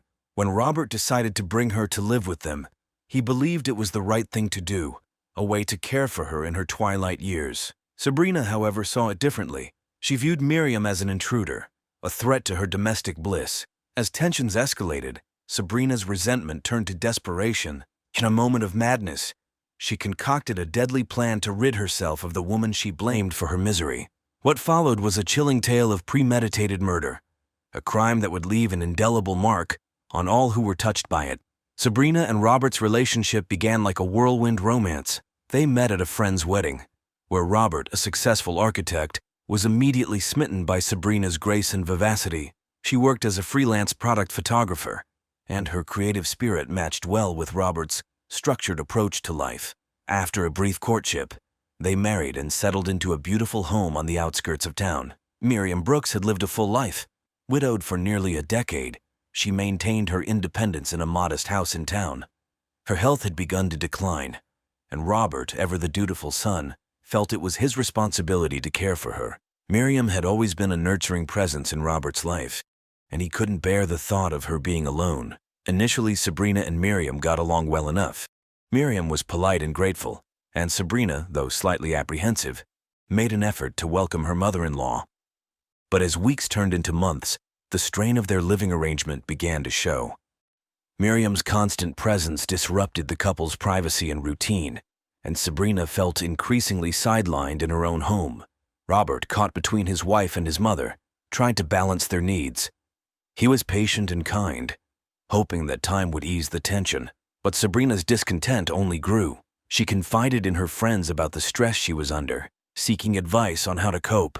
Some suggested patience, while others hinted that Robert's loyalty to his mother might always overshadow his marriage. The situation worsened as Miriam's health declined further. She required more care and attention, which fell primarily on Sabrina during the day while Robert was at work. The constant demands wore on her, leading to frequent arguments with Robert. He, in turn, became defensive and frustrated, unable to understand why Sabrina couldn't be more accommodating. Sabrina's resentment festered, turning into a simmering rage. She felt trapped, her life overshadowed by an elderly woman who seemed to sap all the joy from her marriage. As her desperation grew, Sabrina's thoughts took a darker turn. She began to entertain the idea of a life without Miriam, envisioning the return of her once idyllic marriage. It was in these moments of bitterness and despair that the seeds of her deadly plan were sown. Robert's decision to bring Miriam into their home was not made lightly. He had seen his mother's health decline and knew she needed more support than he could provide from a distance. After long discussions with Sabrina, he convinced her that it was the best solution. Reluctantly, Sabrina agreed, though she harbored reservations about the impact on their marriage. The day Miriam moved in, Robert and Sabrina prepared a guest room with care. Robert was excited to have his mother close, and Sabrina, though uneasy, wanted to support her husband's decision. Miriam arrived with a few suitcases and a warm smile, grateful for her son's hospitality. In the beginning, the arrangement seemed manageable. Miriam was polite and tried not to impose. She kept to her room most of the time, reading or knitting, and joined the couple for meals and occasional outings. Robert was relieved to see his mother settled and safe, but Sabrina began to feel the strain almost immediately. Miriam's presence altered the dynamics of the household. Dinner conversations that once flowed easily between Sabrina and Robert now included Miriam's comments and stories. Robert's attention was divided, and Sabrina found herself missing the intimacy they once shared. The subtle shifts in their relationship gnawed at her, creating an undercurrent of resentment. The first major conflict arose over household routines. Miriam, accustomed to her way of doing things, often interfered with Sabrina's established methods. She would rearrange the kitchen, critique Sabrina's cooking, or offer unsolicited advice on housekeeping. Sabrina, who prided herself on running an efficient home, felt undermined and disrespected. One evening, after a particularly tense dinner where Miriam had criticized Sabrina's choice of dessert, the couple had a heated argument. Robert, exhausted from work and the constant tension, defended his mother, insisting that Sabrina was overreacting. Sabrina, feeling betrayed and isolated, lashed out, accusing Robert of always taking his mother's side. The arguments became more frequent. Robert, torn between his love for his wife and his duty to his mother, struggled to keep the peace. He tried to mediate, suggesting compromises and asking both women to be more understanding. But the underlying issues remained unresolved, and the atmosphere in the house grew increasingly toxic. Sabrina's resentment deepened as she felt increasingly trapped in a situation she had never wanted. Her friends noticed the change in her demeanor, and she confided in a few about the constant stress she was under. Some offered sympathy, others advised her to stand her ground, but none could offer a solution that seemed viable. As the days turned into weeks, the initial harmony gave way to a persistent tension that permeated every aspect of their lives. The once warm and inviting home became a battleground of unspoken grievances and simmering anger. Sabrina's frustration reached a boiling point, and she began to fantasize about drastic measures to reclaim her life. Little did she know, those dark thoughts would soon manifest into a chilling reality. The tension in the Brooks household continued to rise, seeping into every corner of their lives. Miriam, oblivious to the depth of Sabrina's resentment, tried to maintain a semblance of normalcy. She believed that with time things would improve, but Sabrina's patience was wearing thin, and her anger became harder to conceal. One morning, Sabrina discovered that Miriam had reorganized the pantry. What seemed like a minor inconvenience to Robert felt like a personal affront to Sabrina. She stormed into the living room where Miriam was sitting, her voice shaking with barely contained fury. "You can't just come in here and change everything. This is my house." Miriam looked up, startled. "I was only trying to help, dear. I didn't mean to upset you. It's not help when it's done without asking. You're just making things harder." Robert walked in just as Sabrina's voice rose, and he quickly stepped between them. Sabrina, please calm down. She's just trying to help. Sabrina shot him a look of pure frustration. You always take her side, Robert. I'm the one who has to deal with this every day. Robert sighed, rubbing his temples. This isn't about sides. We're a family. We need to work together. Despite Robert's attempts to mediate, the rift between Sabrina and Miriam grew wider. Sabrina started avoiding Miriam as much as possible, retreating to her studio to work on her graphic design projects. She found solace in her work, a temporary escape from the constant strain at home.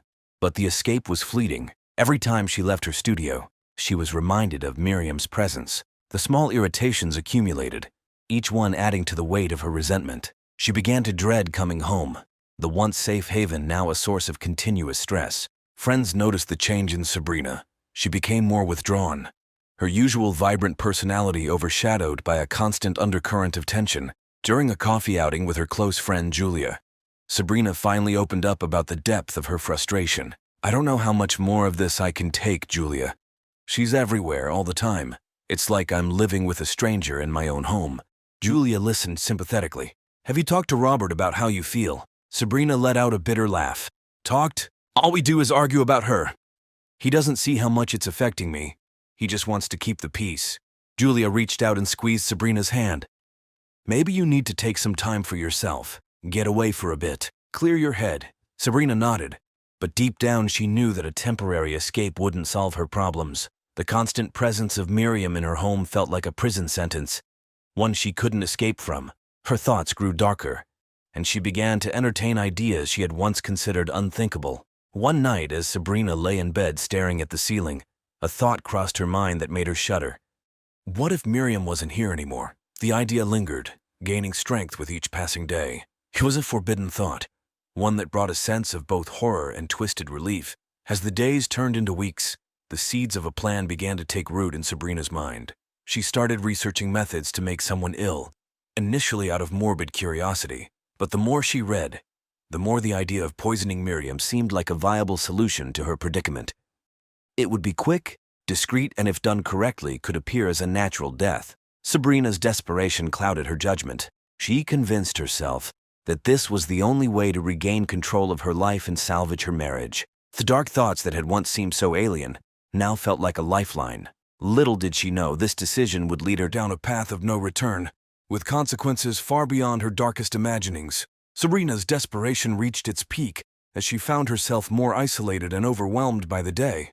The once loving and harmonious relationship with Robert now felt like a distant memory, replaced by constant arguments and mutual resentment. She began to see Miriam not as an innocent elderly woman, but as the embodiment of all her marital problems. Confiding in friends became a regular outlet for Sabrina's frustration. During a particularly emotional conversation with her friend Lisa, Sabrina's true feelings came to the surface.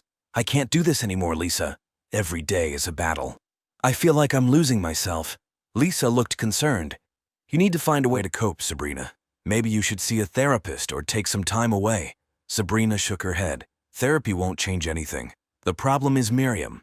As long as she's here, nothing will get better. Lisa hesitated, then spoke softly. Have you thought about asking her to move out? Maybe she could go to a care facility where she'd get the help she needs. Sabrina's eyes darkened. Robert would never agree to that. He's too loyal. He'd see it as abandoning her. Lisa sighed. I'm worried about you, Sabrina. This isn't healthy. You need to do something before it's too late. Sabrina nodded absently, but her mind was already elsewhere. She had considered every possible solution and always came back to the same conclusion. Miriam had to go. The idea of poisoning her mother-in-law, once a fleeting thought, now seemed like the only viable option. Sabrina began to meticulously plan Miriam's demise. She spent hours researching poisons, focusing on substances that would be difficult to detect. Her background in graphic design gave her an eye for detail, and she applied this skill to her dark new project. She discovered that certain plants, when ingested in small doses over time, could cause symptoms resembling a natural illness. With a plan in place, Sabrina started the next phase, obtaining the poison. She chose aconite, a potent toxin found in monkshood plants. It was a risky choice, but one that could be easily masked in food. She ordered the seeds online, ensuring they were delivered to a friend's address to avoid suspicion. The seeds arrived a few days later, and Sabrina carefully cultivated them in a hidden corner of her garden. She tended to them with a mixture of dread and determination, knowing that each day brought her closer to executing her plan. The process took weeks, during which the tension in the house continued to escalate. Miriam's health, already fragile, began to show signs of further decline. She frequently complained of stomach pains and nausea, symptoms that Sabrina dismissed with a feigned concern. Robert, ever the devoted son, grew increasingly worried, suggesting doctor visits and tests to determine the cause. Sabrina played her part well, expressing appropriate levels of worry and support. She accompanied Miriam to the doctor, reassuring Robert that they were doing everything possible. The doctors attributed Miriam's symptoms to her age and existing health conditions, prescribing medications that did little to alleviate her suffering. The final stage of Sabrina's plan required careful timing. She waited for a day when Robert would be away for an extended period, ensuring she had the house to herself. She prepared a special meal for Miriam, infusing it with a small amount of aconite. The dose was low enough to avoid immediate suspicion, but high enough to exacerbate Miriam's symptoms. As Miriam ate the meal, Sabrina watched her with a mix of anxiety and anticipation. She felt a twisted sense of relief, believing that she was finally taking control of her life. But the act also brought a deep sense of guilt, one that gnawed at her even as she reassured herself that this was the only way. In the days that followed, Miriam's condition worsened. She grew weaker and more lethargic, her complaints of pain more frequent. Robert was beside himself with worry, while Sabrina maintained her facade of concern. The poison was doing its job, slowly but surely, and Sabrina felt both triumphant and terrified at the prospect of what she had set in motion. Sabrina's meticulous planning reached its final stages as she prepared to carry out the poisoning. The growing tension and escalating arguments with Robert only fueled her resolve. She was convinced that eliminating Miriam was the only way to restore harmony to her marriage and reclaim her life. Acquiring the aconite seeds had been a nerve-wracking process. Sabrina knew the risks involved in handling such a potent toxin, but desperation had clouded her judgment. She carefully cultivated the plants, watching them grow with a mix of dread and determination. Each step brought her closer to the point of no return. Sabrina spent hours in her studio, not working on her usual graphic design projects, but refining her plan. She researched the effects of aconite, ensuring she understood the symptoms it would produce. Vomiting, diarrhea, and abdominal pain were common, symptoms that could easily be mistaken for a severe but natural illness in an elderly woman like Miriam. Timing was crucial. Sabrina needed to administer the poison in such a way that it would slowly deteriorate Miriam's health, making her death appear as a natural progression of her existing ailments. She decided to mix small amounts of the aconite into Miriam's food over several weeks, gradually increasing the dosage. Sabrina's first attempt was a simple broth. She chose a day when Robert was working late, giving her the time and privacy she needed. Miriam, unaware of the sinister intent behind the meal, ate the broth without suspicion. Sabrina watched her carefully, noting any signs of discomfort. In the days that followed, Miriam began to complain more frequently of stomach pains and nausea. Sabrina played the concerned daughter-in-law, offering comfort and suggesting they visit the doctor. Robert, seeing Sabrina's apparent dedication, was grateful and less inclined to suspect any foul play. Sabrina continued to administer the poison, each dose carefully calculated to avoid immediate detection. She alternated the methods of delivery, sometimes mixing it into tea, other times blending it into soups or casseroles. Each meal brought Miriam closer to the brink, her health steadily declining. Despite her outward calm, Sabrina was racked with guilt and fear. The enormity of her actions weighed heavily on her, but she convinced herself that this was the only solution. She reminded herself of the life she would regain once Miriam was gone, a life free from the constant strain and arguments. Robert's increasing concern for his mother's health provided Sabrina with the perfect cover. He arranged for multiple doctor visits, each one yielding no definitive answers. The medical professionals attributed Miriam's symptoms to her age and existing conditions, prescribing medications that did little to help. Sabrina's plan seemed to be working flawlessly. Miriam's decline was gradual, and the doctors saw no reason to suspect foul play. Sabrina's meticulous research and careful administration of the poison ensured that Miriam's symptoms matched those of a natural illness. The final dose was administered on a particularly stressful day. Robert had left for an extended business trip, leaving Sabrina and Miriam alone in the house. It was the perfect opportunity to deliver the fatal dose of aconite without immediate suspicion. The house felt unnaturally quiet, a silence that seemed to echo Sabrina's racing thoughts. Sabrina prepared Miriam's favorite soup, a creamy mushroom bisque. She measured the aconite carefully, her hand steady despite the turmoil inside her. This was it. There was no turning back. The poison, now finely ground and nearly invisible, was mixed into the soup with methodical precision. As she carried the bowl to the dining table, Sabrina forced a smile. "Lunch is ready, Miriam. I made your favorite." Miriam, looking frailer than ever, managed a weak smile. "Thank you, dear. You're so kind." Sabrina felt a pang of guilt but quickly suppressed it. She watched as Miriam slowly ate the soup, each spoonful bringing her closer to the end. The meal progressed in a heavy silence, broken only by the sound of Miriam's labored breathing. As the poison took effect, Miriam's discomfort became evident. She clutched her stomach, her face contorted in pain. Sabrina maintained her facade of concern, suggesting they call a doctor. But the symptoms progressed rapidly, and soon Miriam was struggling to breathe. Sabrina dialed 911, her voice filled with feigned panic. "My mother-in-law is very ill. Please send an ambulance quickly." The paramedics arrived within minutes, finding Miriam in severe distress. They rushed her to the hospital, with Sabrina following closely behind. In the sterile confines of the emergency room, Sabrina watched as the doctors and nurses worked frantically to save Miriam. She maintained her act, shedding tears and expressing worry, but inside she felt a grim sense of relief. Despite their efforts, Miriam's condition deteriorated rapidly. The poison had done its job, and within hours Miriam passed away.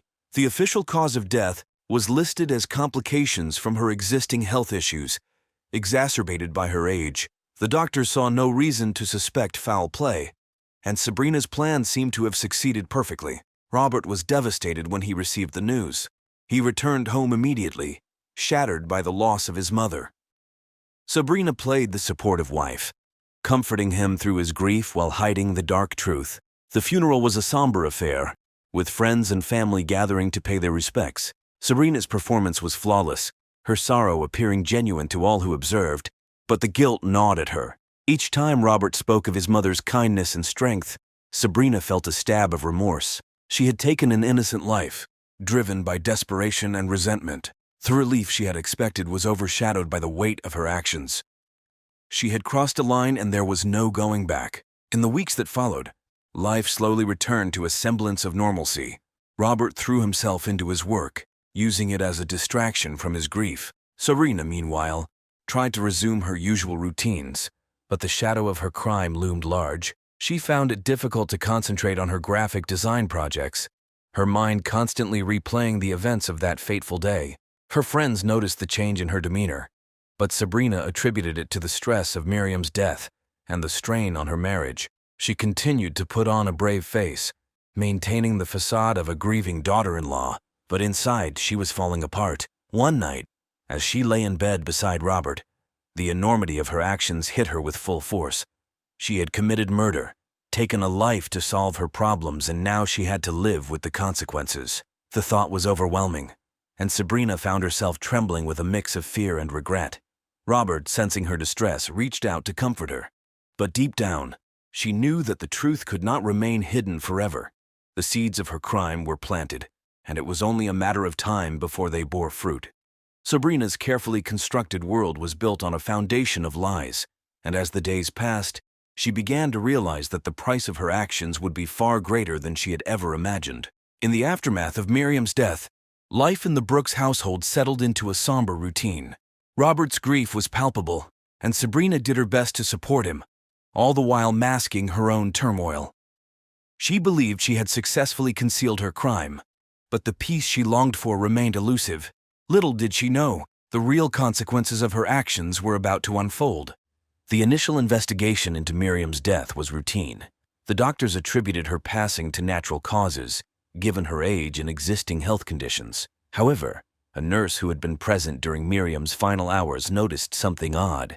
The rapid progression of her symptoms seemed unusual, even for someone of her age.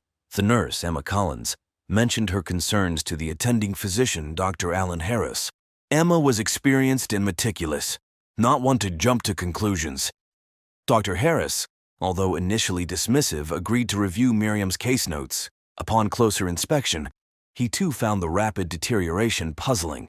They decided to conduct a more thorough autopsy, just to be sure. The autopsy revealed traces of a toxin in Miriam's system, something that should not have been there. Dr. Harris immediately alerted the authorities, and the case was escalated to the Greenwood Police Department. Detective Laura Rogan was assigned to lead the investigation. Detective Rogan was a seasoned investigator with a keen eye for detail. She began by interviewing the medical staff who had attended to Miriam, gathering information about her symptoms and the timeline of her decline. The discovery of the toxin raised alarm bells, and Rogan knew this was no ordinary case. Next, Rogan turned her attention to the Brooks household. She interviewed Robert first, who was devastated by the news of a potential foul play. His genuine shock and grief were evident, and Rogan quickly ruled him out as a suspect. Sabrina, however, presented a more complex picture. Sabrina was composed during the interview, expressing appropriate levels of sadness and concern. But Rogan sensed something was off. There was a guardedness in Sabrina's demeanor, a subtle tension that didn't sit right. Rogan had seen it before, the signs of someone hiding something. Sabrina, when questioned about Miriam's health, reiterated the doctor's findings.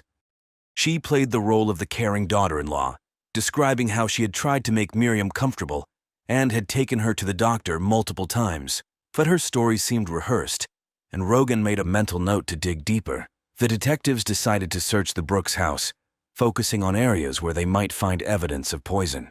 Sabrina grew increasingly anxious as they combed through the kitchen, the garden, and her studio. She tried to maintain her composure, but the stress was evident in her trembling hands and forced calm. In the garden, the detectives found a small patch of monkshood plants, the source of aconite. Rogan's suspicions grew. She sent samples to the lab for analysis, and the results confirmed the presence of aconite, the same toxin found in Miriam's system. The breakthrough came when the detectives discovered Sabrina's internet search history. Her computer revealed extensive research on poisons, specifically aconite, and methods of administering it. The evidence was damning, painting a clear picture of premeditated murder. Rogan confronted Sabrina with the findings. In the face of irrefutable evidence, Sabrina broke down. The facade crumbled, and she confessed to the crime, her voice filled with a mixture of guilt and desperation. She explained how the strain of living with Miriam had driven her to commit the unthinkable, believing it was the only way to save her marriage. The confession shocked Robert to his core. The woman he loved, the woman he thought he knew, had murdered his mother. His world shattered, and he struggled to comprehend the depth of Sabrina's betrayal. The couple's friends and family were equally stunned, unable to reconcile the image of the charming, creative Sabrina with that of a cold-blooded killer. Sabrina's arrest sent shockwaves through the community. The trial was set to begin 3 months after Sabrina's arrest. The prosecution, led by District Attorney Michael Reed, presented a compelling case built on the extensive evidence gathered by Detective Rogan and her team. The jury deliberated for several days, weighing the evidence and testimonies presented. The community held its breath, waiting for the verdict. When the jury finally returned, the atmosphere in the courtroom was tense. The foreman stood and read the verdict, guilty of second-degree murder. Sabrina was sentenced to 25 years in prison, with the possibility of parole after 15 years. The sentence reflected the severity of her crime, while also acknowledging the mitigating circumstances presented by the defense. For Robert, the verdict brought a bittersweet sense of closure. Justice had been served, but the scars left by Sabrina's actions would never fully heal. The trial's conclusion marked the end of a tragic chapter for the Brooks family. Robert, now faced with the task of rebuilding his life, decided to leave Greenwood. The town, once a place of happy memories, had become a constant reminder of his loss. He moved to a different city, seeking a fresh start and hoping to find some semblance of peace. In the end, the Brooks family saga served as a stark reminder of the destructive power of desperation and the importance of compassion, understanding, and mental health support. It was a story that underscored the fragile nature of human relationships and the devastating consequences that could arise when those bonds were pushed to their breaking point.